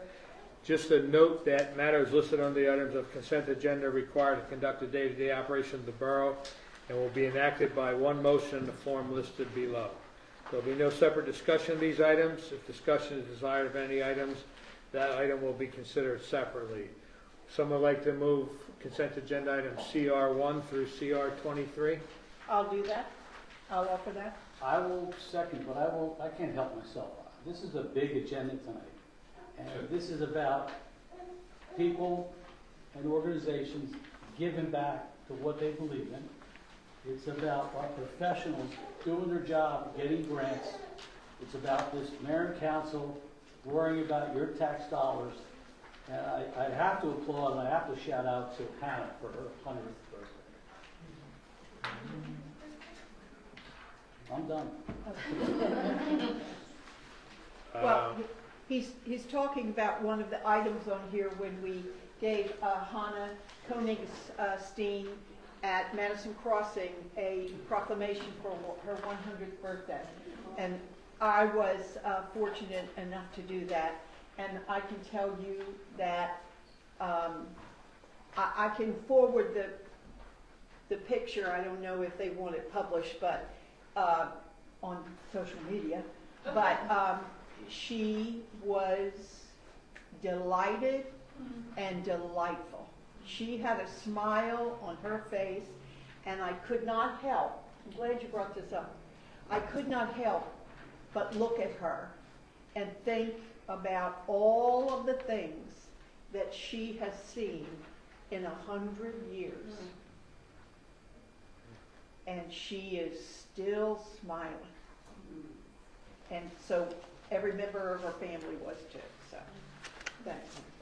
Any further discussion on the consent agenda items? Have roll call, please. Councilperson DiBenedetto? Yes. Friedman? Yes. Jordan? Yes, with the exception of CR 16, I abstain. Reich? Yes. Rogers? Yes. Schutzer? Yes. Okay, consent agenda items CR1 through CR23 are adopted. That's the end of our consent agenda. Item 19 is the approval of bills. Make a motion that we pay our bills? Second. Any discussion? Yes, on the bill list was an item to cover a counterfeit bill. So I came in today and asked what that was all about, and it just so happens that one of our residents paid a tax bill with a counterfeit bill, and the borough, you and I covered that. Okay. Roll call, please. Councilperson DiBenedetto? Yes. Friedman? Yes, but I'm abstaining on the, yeah, the Field Center Management Payment, I just can't find the number. Jordan?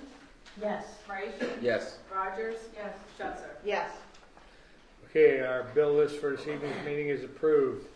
Item 20 is, we have a couple redevelopment presentations. The first one is for 32 South Street Realty LLC, requesting a change of use second floor into two-bedroom units located at 32 South Street, Block 71, Lot 15. I'd like to ask our attorney, Mr. Cosgrove, if you could just tee this one up for us a little bit.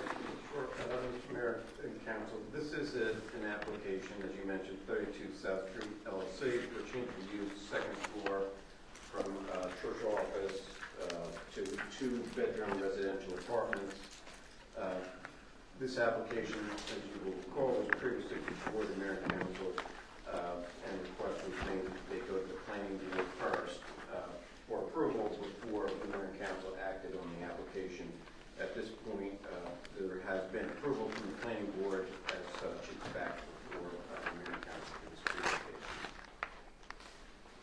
Thank you. Salvatore Alfieri, Cleary, Giacobbe, Alfieri, and Jacobs on behalf of the applicant. Applicant is, and property owner is to my right, your left, and council is correct. There was a condition of a prior resolution of approval that said that the second floor cannot be used without getting a subsequent approval. We came to the mayor and council, and you asked us to go to the planning board first, since it was a condition that they had imposed as part of their approval.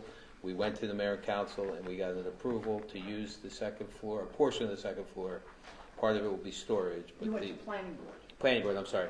We're here at the council now. We went to the planning board, and the planning board approved, and we offered other alternatives on to how to make up for the deficient parking, but they selected a payment in lieu, which would be $1,500 per deficient parking spaces.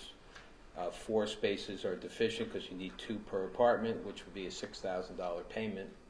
And now we're here back to you as the redevelopment authority to seek your approval consistent with the planning board's approval. Okay, I'll open up to council. Any questions from the governing body up here?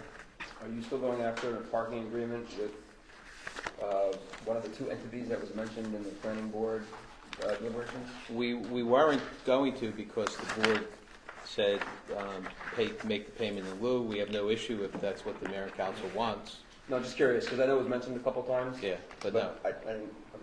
And the other question I had was regarding I know there was some discussion in the planning board hearing regarding the door that's accessible to the commercial space.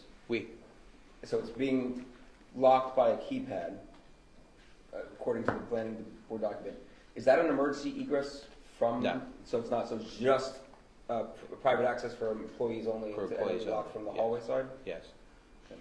And just to reiterate and to get on record, there are no proposed changes to the exterior building. Correct. Nothing to do with the windows or exterior doors or anything like that. Nothing. And they'd have to get a building permit to convert the units to residential, but that would be down the road. The exterior of the building does fall under the historic preservation. Correct. No changes proposed. Did the parking deficiency take into account the expansion of the patio space that was done after the approvals? The 30 more seats that were added up there? It never came up at the planning board meeting, so I have no idea. It never was raised. So my concern with this is that conversion to apartments goes specifically against what was agreed upon when we allowed the brewery to be built there. So I have an issue with that. The other issue I have is these apartments are being built. Neither of them are affordable. And that is a concern that I have with all of these conversions from commercial space to residential space. While I appreciate that, you know, the need to generate income, I still have the issue with when we approved the brewery that it was determined that nothing was going to be put above that. We don't know what kind of issues can come, health issues or whatever other kind of issues can come from living above a brewery. So, you know, I those are 2 very major issues for me. Well, having not handled the original application, my understanding was the second floor could not be used unless they came back and asked for permission from the 2 authorities that would have jurisdiction over it. But a lot of the reason was that they took a glass factory that had 6 parking spots on site, got rid of the 6 on-site parking spots, put in a 250-person restaurant and a 100-person brewery. Then, after getting approval, expanded the patio, adding another X number of seats, requiring more parking, didn't come back for additional parking. Then went from a seasonal outdoor space to a full year outdoor space. You see the creep? So it's continual creep, and the applicant was part of that. And as a business owner, I'm a property owner and landlord, I make economic decisions. His economic decision was he needed to fill the space with a restaurant and brewery, and so he was going to sacrifice that space. Coming back and saying, oh, I don't like the deal I got. So if you're concerned with parking, the applicant owns a property at 55 East Main Street that's less than 200 feet away. Your ordinance allows for off-site parking within 700 feet. If the parking is the concern, we could provide the spaces and meet that ordinance I section. think my problem is that this is just another example of and this is not just this applicant, it seems to be almost every applicant that comes before the various boards. They ask for A, they say they're not going to do B and C, then 6 months later they ask for B, oh we're going to do C now. Then 6 months later they ask for C, and it's just this continual creep. And I just have to say no. So I could say that in other applications I've handled everywhere, if there's a condition of an approval that prohibits a use, the governing body or the board in the other case would require a deed restriction that prohibits a use. There's nothing like that here. There's nothing that I've seen in any of the writings that say you cannot ever use the second floor. It simply says you can't use it unless you come back. So, but again, you could vote the way you want. We can offer you the off-site parking spaces to satisfy that condition, that ordinance section. That hasn't been satisfied with the current applications, so I can't believe one that it will be satisfied. Well, My concern is, and by the way, this is not personal, I've said this from day one, you know exactly where I stand on this, and I still stand that way. And my concern is, how many times can you use the same parking to satisfy something? So even though I think that sounds great, that the other areas there for the parking that you would make it, what happen? How many times can you use that? Well, and second of all, my concern is parking. It always has been. Mr. Gallo always says that there's nothing about Sharon if it's not consistent. And I'm consistently opposed to overriding these parking things, and because everybody suffers then, the people who have it. So that's my concern. So 55 East Main Street, property he owns is 5,000 square foot office building. It's pretty much vacant now, but a 5,000 square foot office building with 25 parking spaces on it. If you use your ordinance calculation, that 5,000 square foot that 5,000 square foot building needs 12.5 parking spaces. So there's over 10 surplus parking spaces available on that site. That could be 2 or 4 And can you be said dedicated. that it's pretty much vacant now, and when it's not vacant, we're going to be needing those parking spaces too. But your ordinance, I know what you're saying. I know what you're saying. What was the address, Councilor? 55 East Main. It's the property between the funeral home and Roberto's. If I could interrupt, that's more than 700 feet away. Oh, yeah.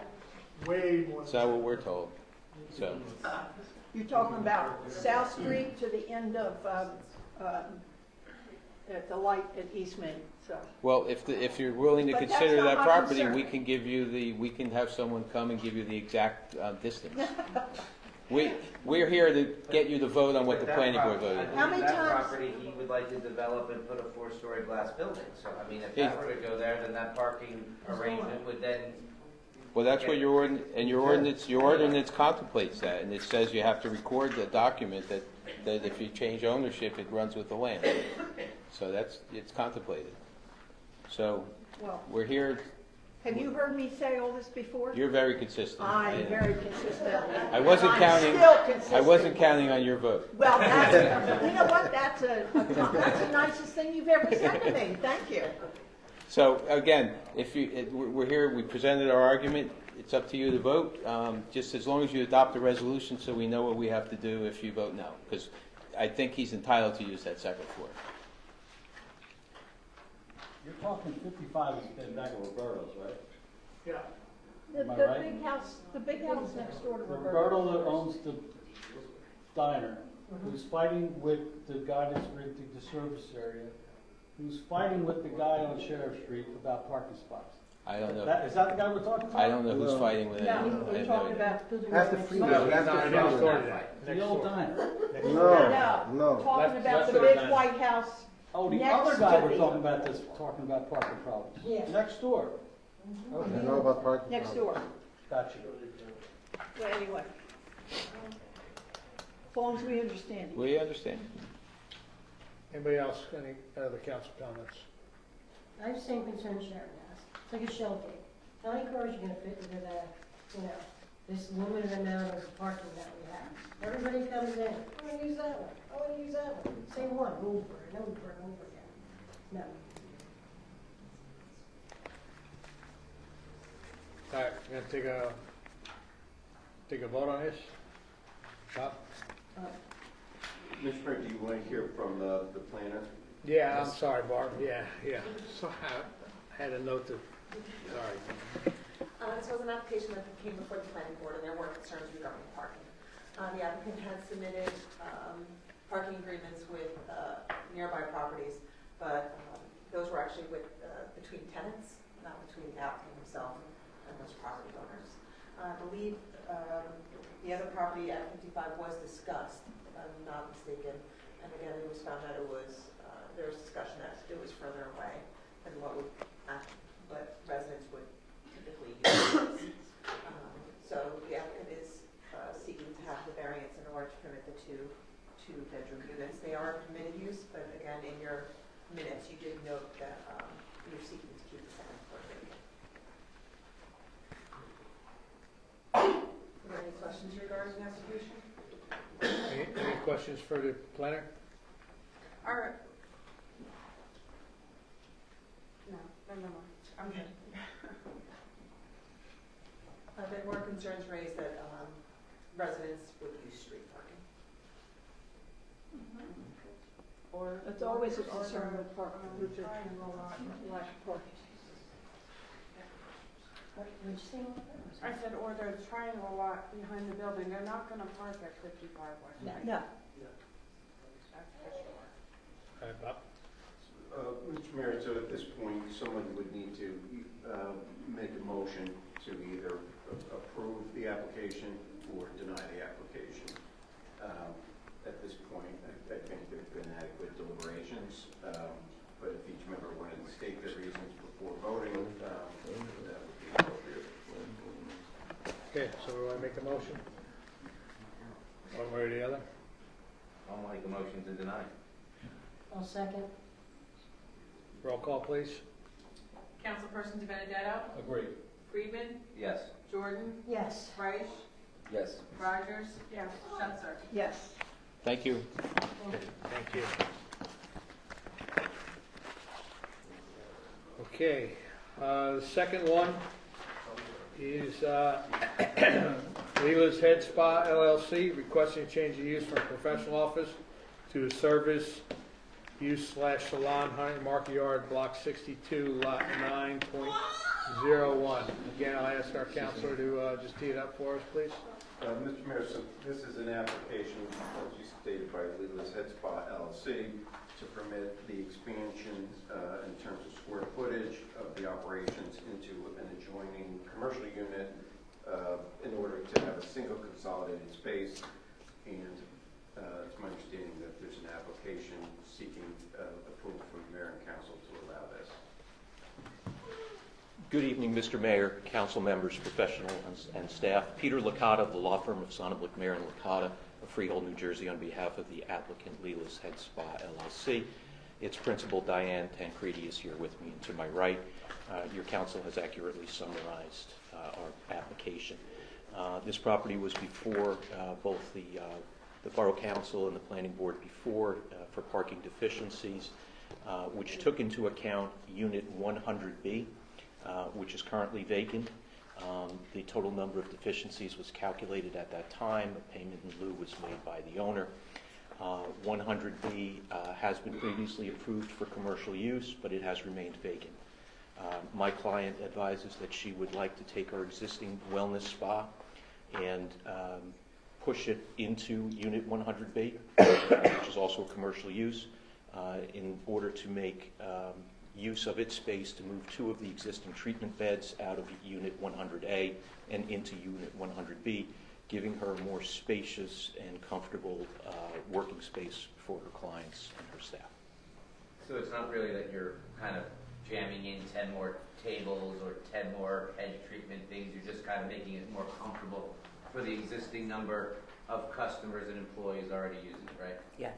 And you'd stipulate that no intensification of the employee number or the beds that you have in your spa. Same from the hair salon and the head spa, and more sitting area for the clients to be more comfortable. And are you proposing any changes to the exterior of the building, windows, facades, signage, doors, anything like that? Is it the existing restrooms are remaining and it's the demising wall between the two units that's being taken down? No, all will stay the same. We have one door. Oh, so you just added, Yeah. you're adding a door to go between the two spaces? It's already there, that's go in between. Just a question, you said treatment beds, is it treatment like, because, is it a treatment station like there's only 5 beds, so instead of like a hair salon chair, it's a bed? So yeah, there's chairs in the front room, and then there's treatment beds in the back of the, in the existing head spa now, there's chairs in the front. How many chairs? 1, 2, 3, 4. 3. Sorry, my bad. 3. There are 3 chairs, and then how many beds? Service chairs. And then in the back, there's 4. 3. Sorry. So there's 6. So there's 7. Sorry, my bad. No. So there's 4 in the back. 4 in the back. 4 in the back. 4 in the back. 4 in the back, and there's 3 in the front. 3 in the front are service chairs for blowouts, and the back room is for the head massage. So that gives you 7 stations. Because you could have someone in the bed at the same time as you have someone in a chair, correct? It doesn't really go like that. No, because it's usually the same person. After their service, they come out and get their hair dried. So there's no other service that are going on in the front other than getting their hair dried. Okay, the only thing that comes up in this is in your original approval, you were approved for 5 stations. And so if it's now 7 stations, that's an intensification. So I don't know if that would most likely, we'd have to review the calculations for the parking, because what would happen is she would have 7 stations, and the parking is based on how many stations she has. And if previously she was approved for 5, and she was proposing 5, then there'd be no change in the parking. But if it's 7, and we're keeping 7, it's an intensification of the parking requirement. However, parking was assigned to that vacant commercial space that she's taking over. So we have to do the calculations to see how much parking was assigned to that, and whether it's an increase overall or a decrease overall. So I don't have those numbers with me right now. But since it triggered, most likely, we'd have to discuss the parking. This may have to go to the planning board. Right. Yeah, and to your point, I understand the existing 808 square feet of office space would require 3 spaces under your ordinance for B2? Okay, I wasn't sure how the space was, I reached out to office to see how it was previously approved. Right.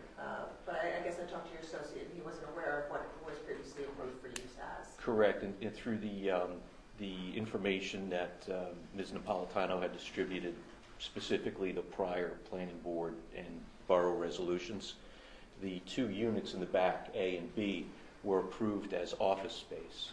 And I understand under your parking ordinance 18.37, for professional offices, you would need 1 space for every 400 square feet or portion thereof. And since this unit 100B has 808 square feet, that trips a requirement, as I understand the ordinance, to be for 3 spaces. Let me just, can you give me a minute? Sure, of course. Just, look through it. Counselor, you're also aware that you are licensed by Consumer Affairs, am I correct? Yes. You are governed under Consumer Affairs on how many chairs per square footage that you have. Am I correct? Yes. There is a law about that. Yes. We're approved. Do you know what that square footage is per chair? Do you, young lady?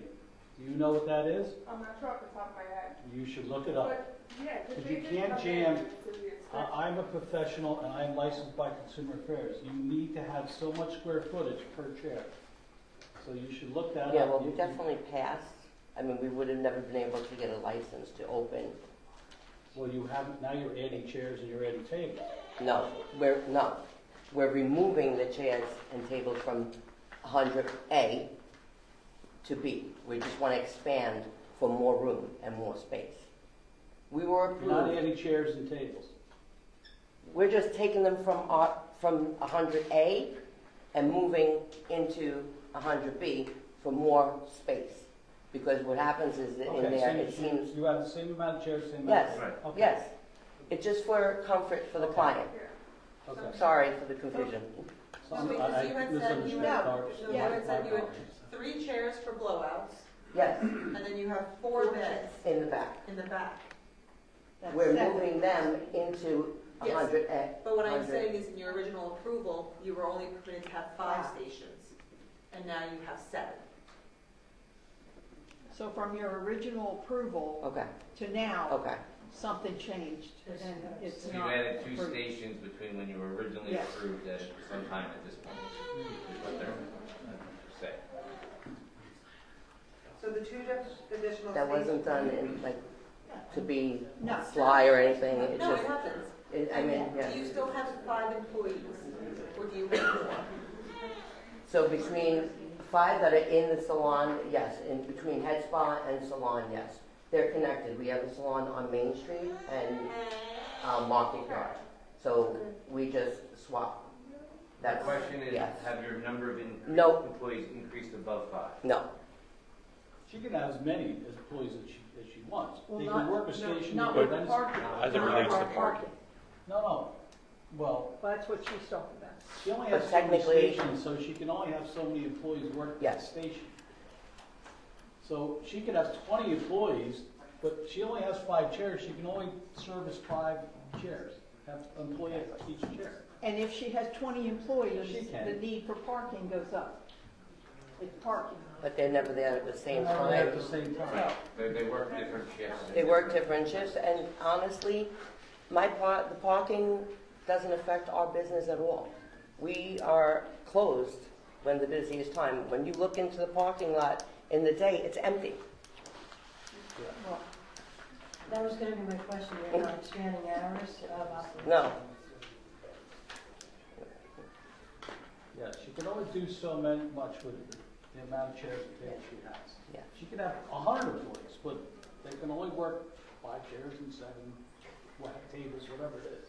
And was the second space, the 800 square foot space, was that zoned for office, or was it for retail? Retail.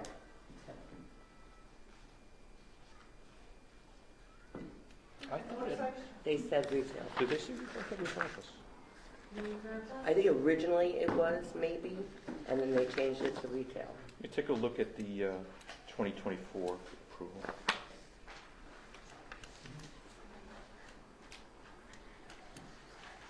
If I could share with you. Yes, please. Planning board's July 23 resolution of approval.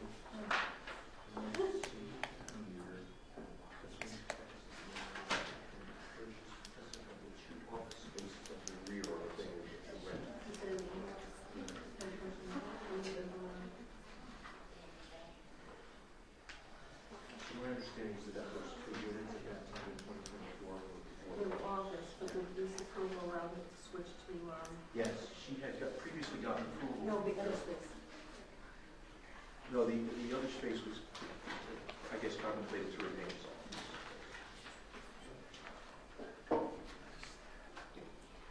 I had spoke to Mac Young and Dominica regarding the space, and it was approved for retail. So this is Unit A, the 951, right? Unit A is where the head spa is now. Yes. That's 950 square, 51 square feet. Yes.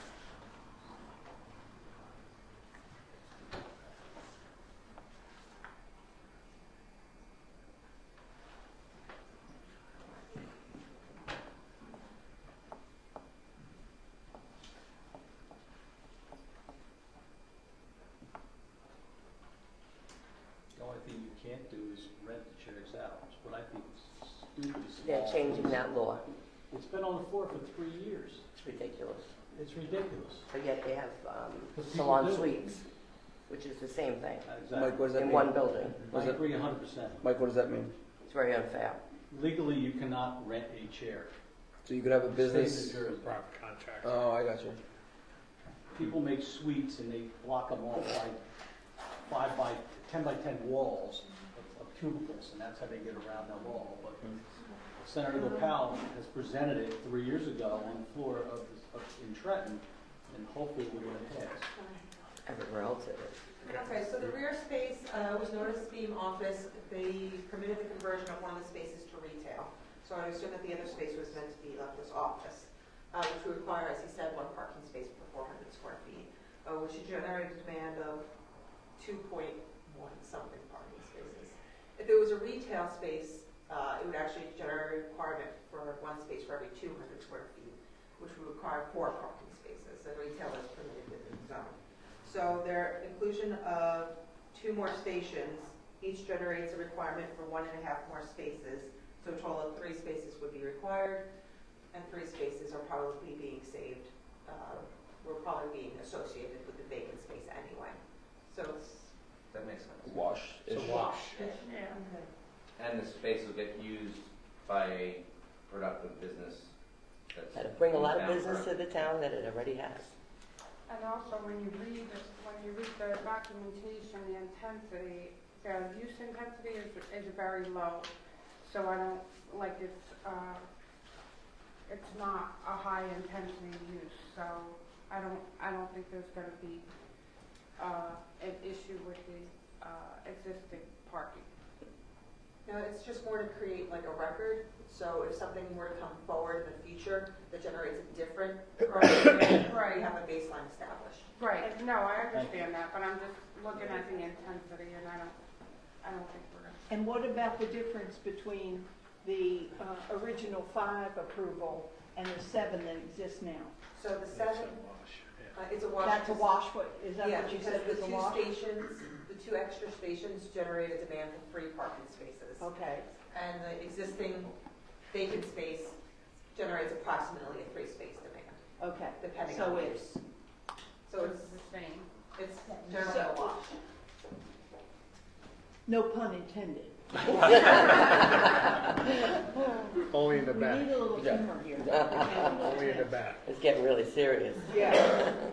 on the front. So if we make a motion to approve this application, we have to put something in the language regarding the parking and the use. I would ask for a clarification from the owner in that resolution to say the number of existing spaces and the current parking demand that's generated on site with this application. So you have the residential units above, whatever commercials below, get a firm count of this use has this many, this, and this is the number of parking on the site. So we go, if there's another application in the future, there's a clear delineation of how much of a parking deficiency was previously recognized. And what about that one office that's that's open to be an office? So since it's not being changed by the current application, it wouldn't be. It would be. It would it's still be okay. considered our So project. we're still within the requirement for parking. Yes. My understanding is there won't be any office space left in the first floor. Right. She's taking, she would be, assuming you act favorably, she would be taking the last vacant space, which is currently, previously approved as office There space. was 2 office, There were my 2. understanding is there were Yes. 2 office She was spaces. taking one, the One other being was going to converted. remain in office. Right, and now this is the second one she's proposing to take. So it was 100A Yes. and 100B. We chose to take only one because we were afraid, we weren't sure if the business would take off, and it did. So we now need, you want another one. yeah, we want to make it more comfortable for our client. Right, but that still leaves us one office, No. doesn't it? No. Okay, all right, okay, The building is now, would now Okay. be full. all right. I got it. All right, so, Bob, can you just couch that with these contingencies? Like if we made a motion to approve this, with a couple contingencies? Yes, Mr. Mayor, so it would be a resolution where it would be a motion to approve the application to increase the square footage into the adjoining commercial unit containing 808 square feet in order to have a single consolidated space of 1,792 square feet. The overall number of workstations will be 7. Should we separate chairs and tables? Yeah, let's put in 3 chairs. 3 chairs, 4 tables. Okay.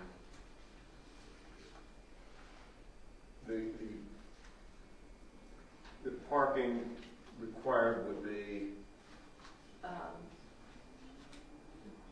They should provide a breakdown of the parking per use. So that's one of the contingencies. Approval contingent upon and we can, satisfaction. do you agree with that? Yeah, would we be able to provide that by way of an affidavit of the applicant along with the list of the users, the employees? Space, Yeah. The A breakdown square of footage, each of the the number of spaces. employees, Yes. the use. Okay. And that will be placed into the file. Right. So Sure. that would go with the property. Okay. You're good with that too? Yes, we would. Thank you. So we need somebody to make that motion? Yeah. I would gladly make that motion. I applaud you for your business increasing, and this child needs to go to bed. Thank you. That is the best I baby. want to hear her testimony. She is. She would give you one. She is. So we have a motion that's been seconded. Good, roll call, please. Councilman Benedetto? Yes. Freeman? Yep. Jordan? Yes. Reich? Yes. Rogers? Yes. Schuster? Yes. Thank you very much, everyone. Have a Pleasure good night. doing business with you. Thank you. Have a beautiful evening. Thank you. Okay. Let's see. 3 more pages and we're done. Only 3? Item 20, yeah, I can't even talk. Item 21 are public comments. If anyone would care to address the governing body, please step forward, state your name and address for the record, and draw straws. Who wants to go first? Yeah. There we go. Good evening, Mayor, Borough Council members, and members of the public. My name is Susan Makaitis, and while I live in Atlantic Highlands, I am here on behalf of Food and Water Watch to ask for your support. Food and Water Watch has brought together thousands of volunteers and more than 2 million supporters to fight for sustainable food, clean water, and a livable climate for all of us. The New Jersey Legislature will be considering the Superfund Act, S3545 A4696, a bill that would force polluters to pay for the damage they cause to our environment. The bill has already been passed by the New Jersey State Senate Environmental Committee and the New Jersey Assembly Environmental Committee. It is similar to bills already passed by New York and Vermont. So far, we have 50 New Jersey municipalities who have passed resolutions, and we have 40-plus legislators who are co-sponsoring this bill. But we need your help to get this to Governor Murphy's desk to sign into law. If the Superfund Act is passed, any municipality in need of climate change adaptation and resilience projects would be able to apply for the funds raised by the Act. This is a great opportunity for the Borough of Freehold to support a bill that could provide funding at no cost to taxpayers. No cost to taxpayers. Other Monmouth County municipalities who are supporting this bill so far are Asbury Park, Atlantic Highlands, Highlands, Long Branch, Aberdeen, and Matawan. Won't you please consider joining in support? Now more than ever, municipalities are struggling to offset the loss of federal funding for projects that would help make towns more resilient against climate change disasters. Will you support this bill by resolution at your next council meeting? I have provided a summary document and a sample resolution for your consideration, and I believe you have that, right? Ms. Di Benedetto? She's not here, I'll check with her. Pardon? She's not here tonight, I'll check with her and make sure she. Great. But that has been provided for your convenience. Many thanks in advance for your anticipated support, and I am available for questions at any time, and my number's been provided as well in the documentation. Great. Thank you very much for your attention. Thank you. Thank you. Hi, Deborah Gross, 40 Brentwood Avenue. So I'm here with members of my community because we are extremely concerned about the safety of the streets in our neighborhood. Within the past 6 months, we've had 2 accidents, motor vehicle accidents, that have caused vehicles to be on the front lawn of people's homes and caused damage to vehicles. We've had a hit and run on Barkalow. The Kudishes aren't here, but they've had at least 5 vehicles hit in the 27 years that I've lived here by cars going too fast down Barkalow. The most recent one in May, a pedestrian with a dog was almost struck. We have been in the crosswalk and almost struck. We walk our dogs twice a day, and we are frequently close to being struck. The cars are not stopping on Barkalow for the crosswalks that are there. We are on the block of a school complex. We are on the block of the Park Avenue complex, and people cannot safely cross the street. We are on the edge of town, but and maybe that is why there is extremely small police presence in our part of town. I don't see anyone getting pulled over on Barkalow for speeding, even though they are speeding. There was a car that recently went down Brentwood that was probably 50 miles an hour. We have an influx of new families, and we are so thrilled to have new families with small children, but they do not feel safe with their children out in the street. We have one neighbor who was here who has left. He put his house up for sale on Barkalow because he does not feel that his child is safe, and he is one of the houses that Thanksgiving had a vehicle through his front lawn and hit a car that was parked in his driveway. We need a bigger police presence, and we need somebody to monitor what's going on. Ideally, we would love a stop sign on Barkalow. I know that we can't have that. And the other issue that we have is that when you pull out of Brentwood onto Barkalow, cars are allowed to park right up to the corner, and there is absolutely no visibility to come out of Brentwood onto Barkalow. A clarification? A quick question. The stop sign that you were asking about, If we could have a 3-way stop at Brentwood and Barkalow, cars going down Barkalow would have to slow down. They would have to slow down, at least slow down, if not stop, before they hit those crosswalks in the direction towards the school. And if they were heading away from the school, they would also be going slower through those crosswalks approaching the stop sign. Thank you. Thank you. Hi everyone, Mayor, council people, Chief. My name is Scott Buchanan. I live on 1 Briar. I grew up in Freehold my whole life. Joined the Army in 2012. Just recently bought my home on Briar in 2022.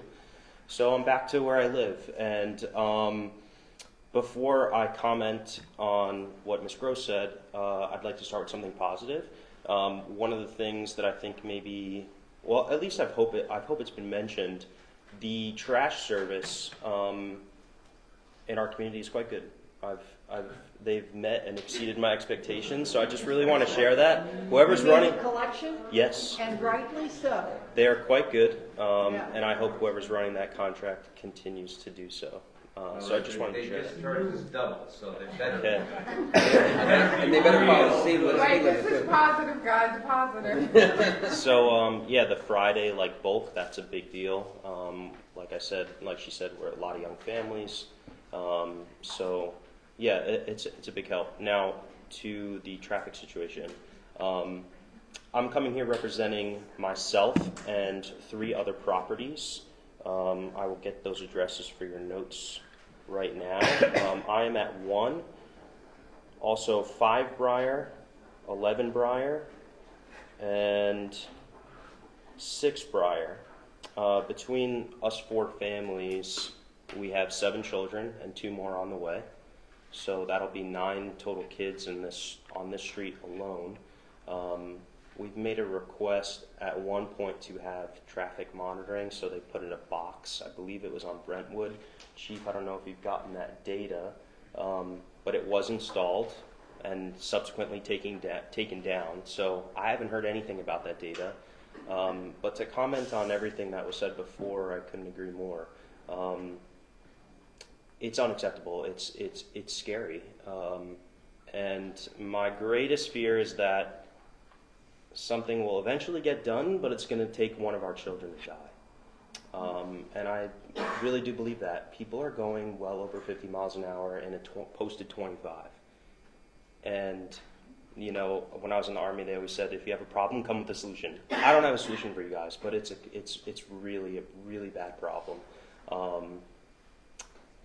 I can't let my kids play out on the street, you know, and that's something that I did growing up in Freehold. I had, I would say, a bit of an idyllic childhood, and, you know, it's different now. So, you know, for the taxes that we pay here, it's getting to the point where, you know, we're deeply upset, all of us on the street. So I hope our comments are heard, and, you know, if there's anything that I can do, suggestions, whatever it may be, I know some were made, but I think police presence has to be a change over there, because I haven't seen anyone be pulled over. And Chief, I've spoken to your police officers, very nice gentlemen, always cordial with me. I've made my concerns to them. I'll see them come by, but, you know, no one gets a ticket. And the last comment I would make is some of the worst offenders, because I watch, you know, I can kind of see who's there, who's the worst, are the taxi services. Edu's Taxi in particular is one of the worst offenders, driving up and down Brentwood, Helen, Barklow. It's disgusting because people live there. So we're driving 50 and a 25. I find that abhorrent. Yeah, thank you for your time. Thank you. Which one did he say? Edu, EDU, Green Taxi. Got it. Hello. I'm new to Freehold Borough. I've probably lived here about 4 years. My name's Starla. I'm at 15 Barkalow. And first I'll just also start off with a positive note. We love it here. I'm so happy that we chose here to raise our family. You're all doing a wonderful job, and we enjoy everything about it. But I do, however, believe that it is very dangerous letting our children play and learn how to ride their bikes and walk our dogs on Barkalow. One of my cars have been parked on Barkalow. It was a hit and run, so they took off, which wasn't fun going through that. But sorry, I don't usually do this, but it bothers me enough that I feel like I need to say something. And I have a 5-year-old and I have a 16-year-old, so she'll be driving soon. And it's scary. It's a scary thought that she'll be driving and probably parking on the street. God forbid she's getting out and there's another hit and run. They're just absolutely reckless. And one thing that I can say, one of the things that I do love about the borough is we're all animal people. We all have our dogs, and God forbid one of our dogs get out. It just I would hate again for like was mentioned previously, for something bad to happen before something is done. So I also don't have a resolution. I think starting with a stop sign at the crosswalk, like if we could start with something like that, would be great, and see how that works. There are a lot of kids that leave the Park Avenue complex after school and they walk down Barkalow. I know my 6-year-old will eventually be attending that complex, but I would want her to feel safe walking to school. It's just something we do as kids, and I don't want to be worried about her. And I'm sure you all feel the same, but I won't keep too much of your time. just wanted to put in my thoughts there. But also too, I do agree the taxi drivers are some of the worst in the borough. They are very aggressive drivers, and we don't live in New York. I don't think we need aggressive taxi drivers. So, but that's pretty much it, and I hope you all have a good night. Thank you. Thank you so much for listening. Thank you. Thank you. Hello, I didn't know I was going to speak tonight, but Joanne Spears at 10 Barcelo.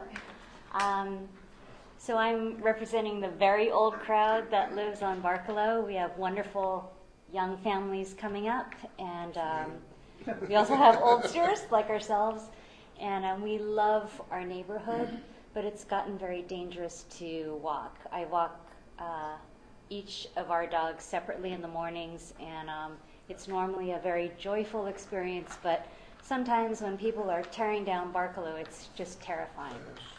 So it's just, please, if we could do anything, even if we paint caution lines on the road or anything that we can do to try to get people to slow down. Signs don't seem to work, but perhaps if we put up larger signs or blinking signs or anything that we can do just to get their attention. I would love to give them the benefit of the doubt that Barcelo seems like a thoroughfare, so maybe they think it's 35 miles an hour, but they just need to know maybe a few tickets here and there would notify people that it's definitely a residential zone.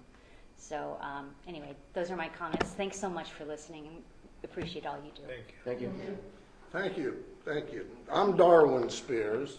This is my better half. So you're going to get to see the other half. No, I just got to say it's the wild, wild west. I'm not going to cut the crap. I'm 75 years old, and I've sat and watched this stuff for enough. We were down here 3 years ago, if you remember, the old building. We had the Barcelo. Remember, you were shaking your head. We talked and talked and talked, and we walked and walked and walked, and nothing was done. Well, what? No, go ahead. Please bring it to me, because I'm sitting on Barcelo 24 hours a day. I don't leave there. Sadly enough, I'm retired. I'm concerned. All what these people have talked about, I register. This one goes to work, this one goes to work. I'm there 7/24. Everything they're telling you is correct. Somebody's going to get hurt. Start with here. You guys make the rules. Somebody's going to get hurt on Barcelo Avenue with the influx of small 2- and 3-year-old children. And that's all I'm going to say. We'll come back and talk later. Thank you. If I may, I'd like to add one more thing. Chief, I don't presume to know what your job is like or what your caseload is like in this town. Yes, we are on the outskirts. My opinion is that signs, painting of the road is not going to do anything. I'm a firm believer that incentives dictate outcomes, and until there are consequences in that area, Brentwood, Barcelo in particular, those particular roads, it's going to stay the same. And I'd love to hear what you're about to say about changes, because I've spoken to Darwin. He's lived here much longer than I have, and he has voiced to me that this has been a long road. People have said this many times over, and nothing's been done. I've been here for 2 years. Nothing is different since I moved. If anything, it's gotten worse. And I don't think extra signs, or I think it needs to be enforcement or a legitimate relook at how the traffic flow is organized there, because Barcelo connects to Route 9 right over there. Helen connects to Route 9. If it were up to us families in that neighborhood, we would say no more connection to Route 9. Now, I know that's probably not going to fly, especially with the state, right? But if it were up to us, that would be the change that we would make. And if nothing else, I personally think it needs to come down to enforcement, because enough of the rumor mill, enough of the tickets will change that behavior. And like I said before, a lot of it is the same offenders. It's the same people taking these routes. So if there's enough tickets, ideally, right, or in theory, the same people are going to be wising up to the reality that if they drive like a criminal, because these are criminal speeds that we're talking about here, they'll have a price to pay for it. So just wanted to add that because, yes, I don't have solutions, but that is my strongly held opinion that signs and paint and all that's not going to do anything. Thank you. Thank you. Thank you. My apologies to the Barclay people. The administrator and I have been talking, and we are aware of what's going on. We are talked about the signage. Also, we're the ones that issue the taxi cab drivers their license. If it's legal for us to suspend their license and not give it out, I'm a firm believer they should. And I witness these taxis myself. I live in town. I walk to my job 5 days a week. I see how aggressive they are on the streets. And if there's a way we can suspend their license and not give it to them, a particular person that gets pulled over, has X amount of points in our jurisdiction, then I think that they should be suspended. We should not give their license back out. We have not talked to the chief. The chief is here and he's hearing what you're saying, and I'm sure he's going to act on what's going on. While you're on your way up, Chief, if I could just comment too. The answer to the problem is all of the above, everything you folks have discussed tonight. Yes, we could use improved enforcement. We could use improved signage. There are new technologies that are available to make those signs stand out and make them mean something. We need to look at our ordinances to see what governs there and maybe tweak those as well. Maybe there's a need to evaluate one-way streets or that sort of thing. I would like to point out that you're not really on the edge of town. We've gotten complaints from the residents of Enright about water quality issues, and we solved those problems. We got complaints about people over on Park Avenue who are complaining about people parking in front of their homes on the state highway, and we solved those problems. So let's get yours solved, okay? One of the ways I'd like to do that, and I propose, it's getting nice out, the sun is out until 8 o'clock, let's meet in your neighborhood. And you point out to us what your concerns are, and we'll make a list, we'll get our engineers involved, we'll get our police involved, and we'll come up with a solution, okay? And I heard you loud and clear, okay? And we're willing to work on this, and this is, Mike has been talking to me about this, so let's pick a date that you guys could collectively have somebody call my office, tell me when you want me to show up, and we'll be there, and let's take a walk. Chief, I'll turn it over to you. Thank you. I too hear the concerns of the residents, and I truly understand as a parent who has raised kids in the neighborhood, and I understand when a car is traveling well above the speed, how it makes you feel. One of the reasons we do come out and do the studies, in which we did recently, Brentwood, Briar, Waverly. We're currently doing Barcelo again. Barcelo was done last year about this time of the year in 2024. We want to do it because perception isn't always reality, so we want to see the numbers. What we found, and I've done studies with council members at their request, we have a volume issue in this town, and it is very concerning. On Barcelo Avenue, I look back at this study we did 2024 over a 10-day period. We had 15,000 cars drive down Barcelo Avenue. It's staggering. Brentwood, the latest study in a 10-day period, 6,400 cars. When we look at the numbers, though, we look at the 85th percentile. That's the federal standard that we look at to identify if we have a problem on the street. Last year's study with Barcelo, it was above in what we'd want to see it at. It was in the 30 to 35 mile per hour range. I want to say about 34 miles per hour on which. Can you comment exactly what you mean by 85%? The 85th percentile. So when we do the study, we take out the high and we take out the low and the anomaly, and we use the 85th percentile. That's the standard that the federal government uses. I could have, not to speak on that further, I can have one of the traffic safety officers meet with you, come in, we can actually break down, show you the study on how we do it. Just to be clear, Yeah. we're not complaining about 85th percentile and below, and we're certainly not complaining about the 50th percentile and below. We are concerned about the top 10, top decile of people that are driving Correct. 50 and 25. Correct.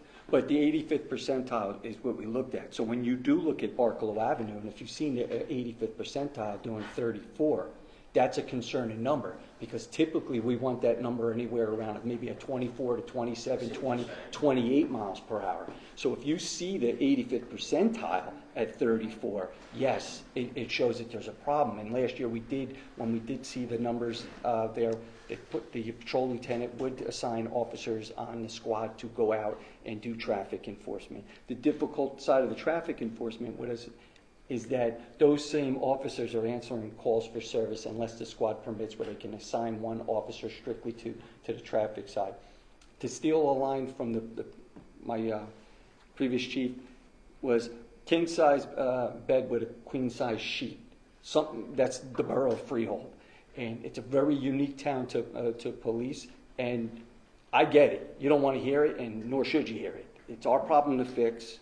We're looking at it. We'll work with the borough to re-implement traffic calming. I've been in this town as a police officer for over 31 years. I'm familiar with Barkalow Avenue and the issues that the residents have dealt with. And I agree, it's always been a reoccurring problem. We go back out there, you slow things down, it creeps its way back. We don't want that. The two accidents recently, one was a DWI in which the person was charged. I want to say the car that came off of Barkalow on the Brentwood, I spoke with one of the officers who does the traffic studies. Speed was a factor. He was going so fast he couldn't even make a left turn. Right. So I will not argue with you. Speed's a factor. If you're turning off of Barkalow on the Brentwood and you end up on someone's front lawn, that is concerning to us. But the matter's being addressed. We will work with the borough to suggest any traffic calming, but we'll step up enforcement in that area. The other study that's being done on Barkalow should be done probably within about 7 to 8 days when the unit will be taken off the pole and the data will be collected and it will be analyzed, and we'll get our officers out there. I would not be shocked if it does come back again and it's in the low 30s. It's just historically Barkalow Avenue has been an issue, and again, I'm not going to be shocked if I see the number 15,000 plus in a 10-day period that we see as far as the volume on the street. But you've been heard, and I definitely understand your complaints. It is concerning. One accident's too many, and we will address it. Thank you. Can I just say something on that? The taxis definitely go too fast everywhere throughout town. The ordinance requires, right, Steve, Chief, the ordinance requires that the taxis, they have medallions, and then they're like, isn't each taxi supposed to have its own number or some way to, as part of the fleet, to identify, like? Yes. And And then each like taxi operator has a license too. Right. So if he doesn't have a clean driving record, he can't get his license renewed. Right, but some of these guys, they probably, their license may be good, but they're speeding through and they're not getting tickets. If we can figure out a way to get their numbers, and we know they're speeding, even if they can't give them tickets, can we take their? Well, you have to, the key is to stop them and give them a ticket. Okay, so that's what we'll be talking about. Well, the first phone call out of this building tomorrow morning should be I'm gonna to call it. Edu's Yeah, Taxi, of course. telling them that we had complaints and we're watching. Absolutely, absolutely. And this is, I want us to handle all this, but also what Deb brought up about parking so close to the stop signs. Sure. That's just not a problem over there. That's all over Problem town. You everywhere. go to Lincoln, every side street on Lincoln, everywhere. Just one point on that. Chief, what's the distance from a stop sign? 50 feet. If we do that and every. There's no way we could stop at 25 feet from the crosswalk. times a day. Yeah, I mean, but if we could just There's do no it, way. blitz it one day and say, hey, we're doing this, we're doing it, because it's not just that, it's the kid, it's a. No, but I think what he's saying is if we did 50 feet from every stop From sign. every stop sign. There would And be you're- no parking. But a corner- No, because some of these routes are not As that per long. state of New Jersey, the corner is technically a stop sign because it's an intersection, so you have to be 50 feet from the intersection. That's state law. We need a buffer. Can you do 20 feet? 20 feet. 25 feet. 25 feet from a crosswalk. So take we a have walk. to do something. We have to, because kids walking to and from school and trying to get out in those crosswalks, You can't see them. Understood. We did it over on Bound, Right. on the corner, and we can certainly look at this and, Sure. yeah. Safe routes to schools. Yep, exactly. Okay, Then you can fund your whole department 2 times over in a matter of a couple weeks there. Any further public comment? Come on up. Bear with me, I'm slow. And when I walk across the street, as a disabled person, they don't slow down. No, they don't.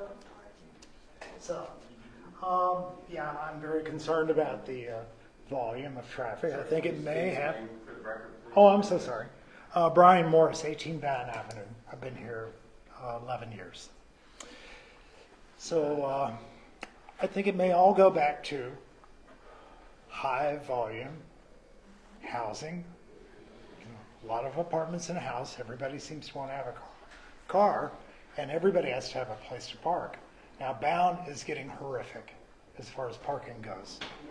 Between the cars and all the brush that's uncollected. I take my brush to an existing pile. It's still out there. From that wall to here. And then the cars are like this. We got to clean up the brush. I think we really should seriously think about how many units can be in a house, because everyone seems to want to have a car. But we have a speeding problem on my street, on Bound. I think the yellow paint helped. You can buy speed bumps from Granger. I could buy a speed bump from Granger. I could put it out there myself, but you guys wouldn't like it.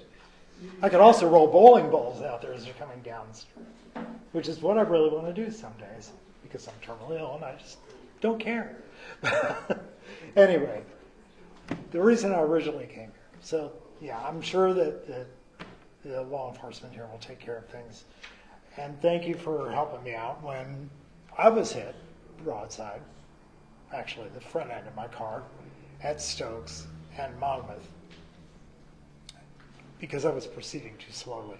The other person became impatient. And then they had to go this way to get around me and the brush.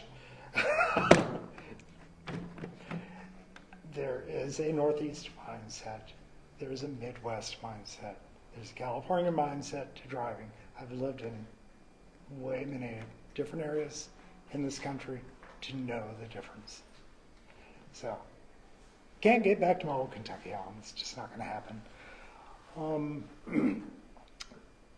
A couple other concerns I had. In February, I went to renew my dog's license at the clerk's window. I was informed that I could not renew the license yet, even though it was due on February. I mean, that's the month I typically do it,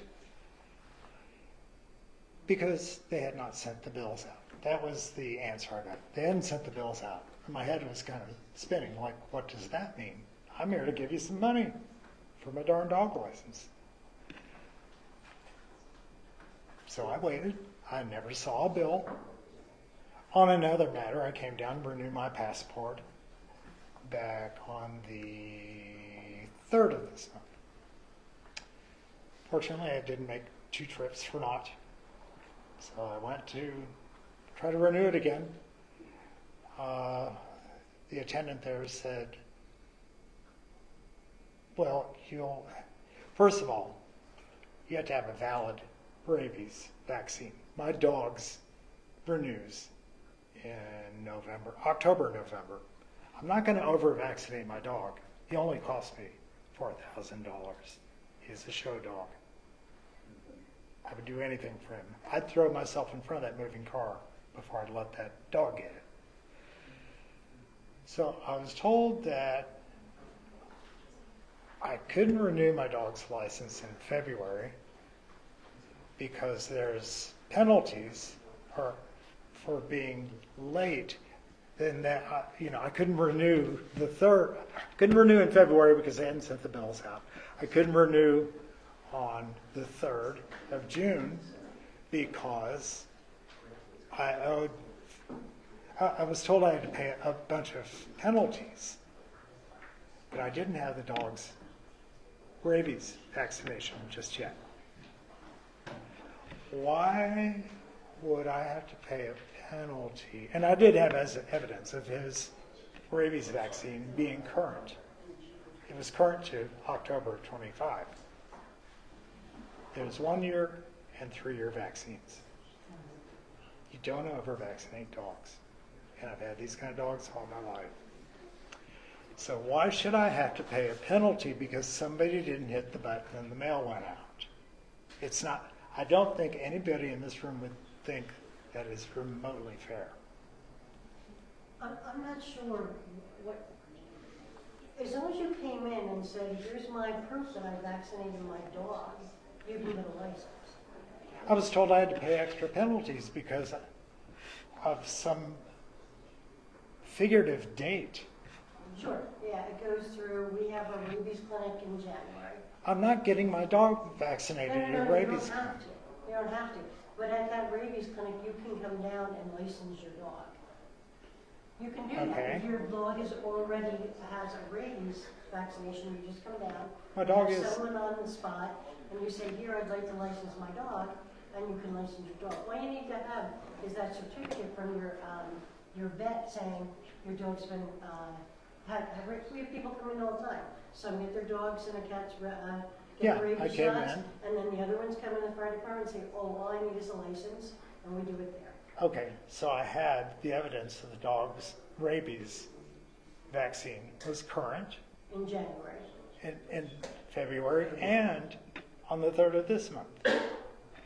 It was current. It's a 3-year vaccine all the way through October. But we have a deadline cutoff where you have to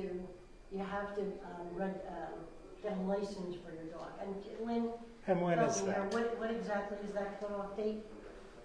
Is it March something? March, the penalties of $1 per month start at the end of March, but the $1 a vaccination month? has to be valid through the end of the year. Okay. Other places I've lived seem to have a little bit more sensible approach. They're in contract with local veterinarians. When you get your dog vaccinated, whether it's at a clinic, whatnot, I'm more comfortable in a veterinarian setting, not a wholesale. Well, we have a professional veterinarian come in and administer those. And it's all free to anyone who wants. Does that anyone who veterinarian comes have in. my dog's medical records? Excuse me? Does that veterinarian have my dog's medical records? No, but what I'm saying, it's not just some fly-by-night veterinarian, it's an established professional in our community. Okay. Well, I'll just continue to get my dog's vaccines at my But veterinarian. just what I'm saying is, you Yeah. can do whatever you want. You can come in and get it for free, Right. or you can go and get it done, and then you can bring it into Borough Hall, or come to our clinic and say, I Right. went to my doctor, I trust my doctor, here's the proof I did it, and we'll give you a Right. license. Well, you say the cutoff is March, correct? Yes. end of Okay, March. so let me start up. Came down here in February. They said, we haven't sent the bills out yet. What does that mean? My head's spinning. What does that mean? Well, it would mean they didn't send the bills out, and they probably didn't know what your exact bill was, since the Yeah. bills might not have been produced yet. You don't have computers here? I could do it better on Rolodex. I'm sorry not to, I don't want to be insulting, but I don't know why the confusion. It just seemed very confusing. That's all. But I guess I'm one of the very few in my neighborhood who do license their dogs, because I know what the tech looks like. I don't see any dogs walking around with them. More often than not, I see dogs running at large on my street. One last concern. Last month, it was earlier in the month, I don't recall the exact date. Let's take my nightly stroll up to Pepe's and get my muffin and lottery ticket or whatever I'm getting. And I see a gentleman that's walking along the railroad, and he turns downbound and plops down in front of my friend Ed Kunken's house there at 9 Bound Avenue. passed out. And I'm very concerned. I called 911. And they said, is he breathing? I said, I'm not touching him. I don't want any liability. But you need to get over here right away. I mean, I just thought he was drunk, but the way he went out indicated something else. I don't know anything about medicine, but he's passed out on my friend's front steps there, or right at the sidewalk. So they came, EMS came. And I get, CMS. I didn't hang around. I just said, this is what I saw. I walked off. I don't want to be involved in it. And talked to Ed the next day. I said, what happened out front there? Is that guy okay? Well, they took him off. He overdosed. I said, how do you know that? He said, well, they left the Narcan wrapper and container in my front yard. Not cool. Not cool. Now, I don't know what Narcan does. I know it reverses narcotics. If there's anything left over in that bottle or what. I don't think a person is allowed to self-administer Narcan. They are? Yeah, Okay. you can buy it at the store. So the MT came up and gave him just... This guy didn't have a chance to get to the store. He passed out. Follow my story. He passes out. EMTs come. I don't know what happened next. All I just followed up with Ed. He said, they just left their Narcan garbage in my front yard. First responders littering. You want to stay away from mentioning people's names and medical information. You don't know who that man is that passed out. I don't know who he is. This is a forum for public comments about public concern. Right, I'm concerned So about our... You've stated your concern. I think you should keep your neighbor's name out of it. Okay. And whatever this person's name out of Okay. it, and maybe Well, just state your concern. he's not the one that OD'd. He's not. He's the one that was pissed because somebody left their Narcan garbage in the front. First responders littering. Really? Well, No excuse at all. My guess is they were probably trying to save someone's life. Right? Yeah, probably. You pick up your medical garbage if you're an EMT. You don't leave it laying around. I don't know. So what you was- weren't there. I wasn't there. I was not there. I I'm know. a first responder. I'm in defense. How the heck do I know if Ed's telling you the truth? Because I think I know who Ed is. So, you weren't there. How do you know Ed's telling you the truth? 'Cause I've it's- heard Ed's stories before. Yeah, because... Thank you very much. Keep going. Okay, so I Keep going. I go across the street. You and weren't say- there, so don't say they did it. 'Cause I didn't you say they know did. 100% if they did I or didn't did say- not do that. And do not insult. I did not say- Or say something about a first responder that's saving somebody's life. Listen. Based on Ed's word. I saw the We're trash. over. I Keep said, going. Ed, Keep going. Would you please not interrupt me? All right, let's go. Keep. I will. Finish when you finish defend your my comment. first responder. Finish your comment, Okay. please. I saw that. I said, Ed, show me what you found. It is. It was a Narcan wrapper. Sir, you're And- repeating yourself. You just make your point. We've asked you not to state the man's name anymore. Okay. Your point. There was littering. You saw You have Narcan enough. signs, and you think there's littering. No. And that shouldn't be. I tend to believe my neighbor.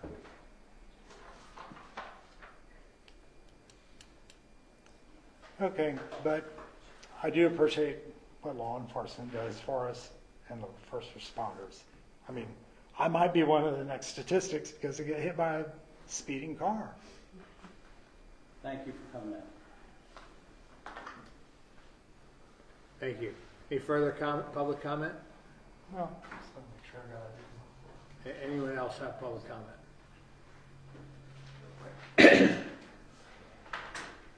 Hi, Dan Xavier, 52 Brinkerhoff. Just want to thank you guys for voting yes on CR 18. Thanks. You gonna make us look it up? It's for veterans. Veterans. Thank you. Thank you. Any further public comment? Seeing no further public comment, can I entertain a motion to close the public portion? So moved. Second. Roll call, please. Councilperson De Benedetto? Yes. Freeman. Yes. Jordan. Yes. Reich. Yes. Rogers. Yes. Schuster. Yes. Okay, our public comment portion is closed. Let's go to council reports and comments. Start with Council President Reich. Thank you, Mr. Mayor. I promise to be very long. The Memorial Day Parade was wonderful. Had a great time. Love being part of that every year. We had our Pride flag raising the other week. I want to thank Margaret for letting me read the proclamation. I was very honored to do so. The Juneteenth Festival that was this past weekend was a fantastic event downtown. So vibrant, so much full of life and fun. If you haven't gone to one before, please do so. You don't want to miss this festival. As Mark, flag raising on the Juneteenth flag raising on 6/18, and it's going to be an amazing time too. Congrats to New Jersey Leaf on their 2-year anniversary at the location of Park Avenue. We appreciate all the support they give to the town. And last but not least, congratulations to all those that graduated from Freehold Intermediate School and Freehold High School this week or next week too. And that's all I got. Thank you. Thank you. Councilmember Schutzer. Yeah, we've been here long enough, but I did want to congratulate the 2 Eagle Scouts whose resolutions we passed tonight. I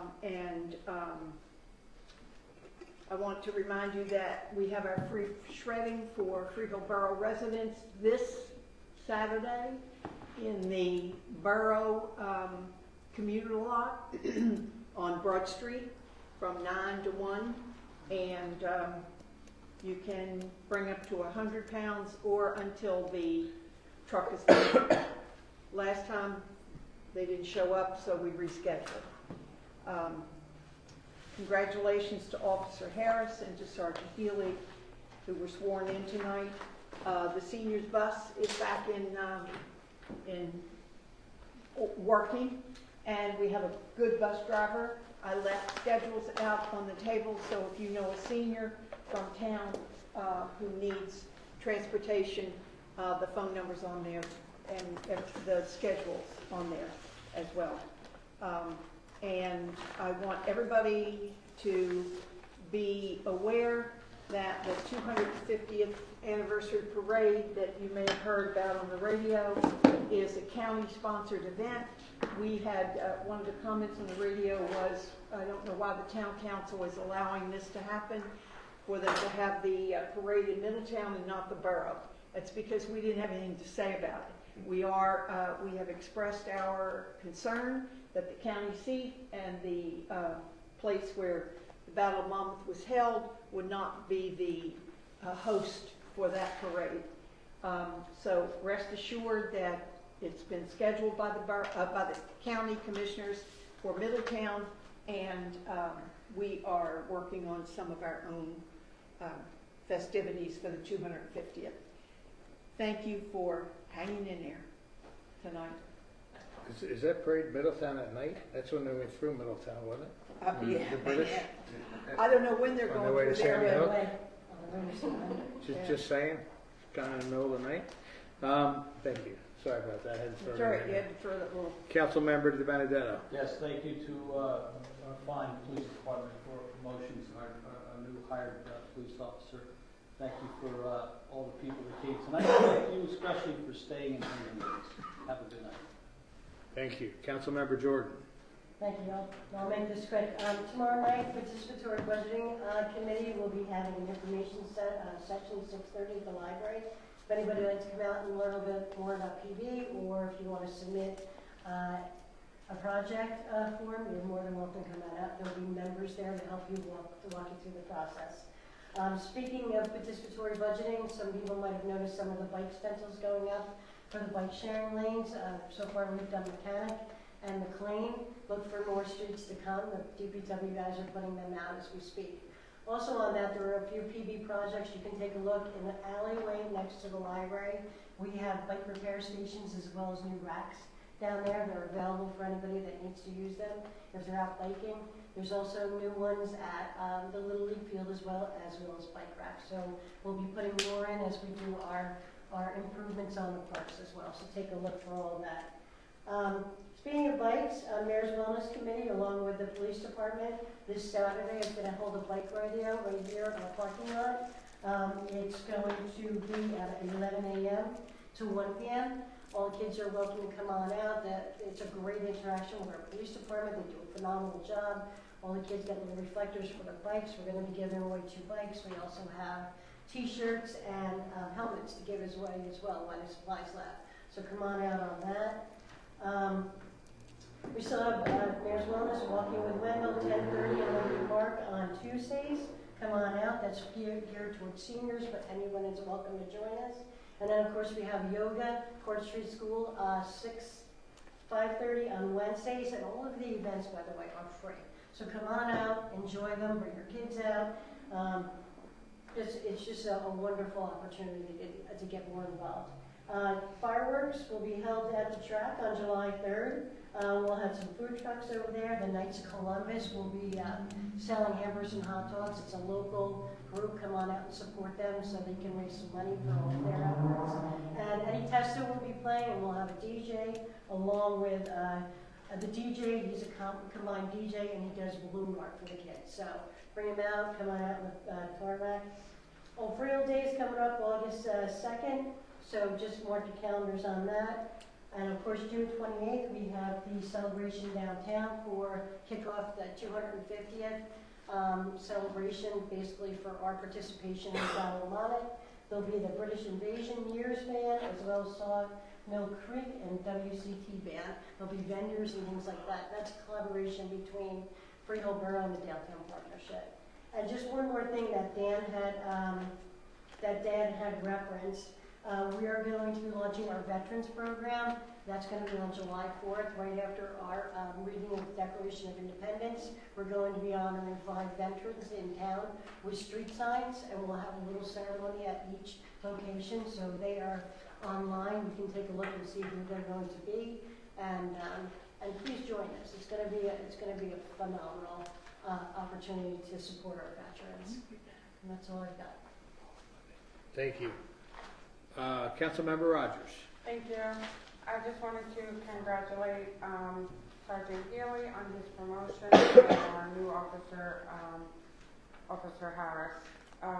As Council President mentioned, we had our pride flag raising on June 2nd, and it was well attended, and people were very happy to see us recognize that community. And then on this Wednesday, we'll have our Juneteenth flag raising. And, I hope people can come out and come to the flag raising and help us celebrate that event. There was one thing I was going to say, but I'll save it to the next meeting. So thank you. Thank you. Councilmember Friedman. Thank you, Mr. Mayor. I want to agree with what everyone said here about the promotions and everything else. We'll move quick. I just want to thank everyone who voiced support for the work that's done in this community. As we've seen over the last week, there's some real evil and hate in this world. Those assassinations out in the Midwest, and to see the love and support that people have in this community is a wonderful thing. So let's do a little less negative and hate and a little bit more love and fun. Thank you. Thank you. As I told the 8th graders tonight at their graduation from Freehold Intermediate School, it's nice to be nice. If we just tried to have a little more mutual respect for each other, the world would be a much better place. Just saying. But there being no further business, I thank everyone for coming out tonight. I'd like to entertain a motion to adjourn. Second. Roll call, please.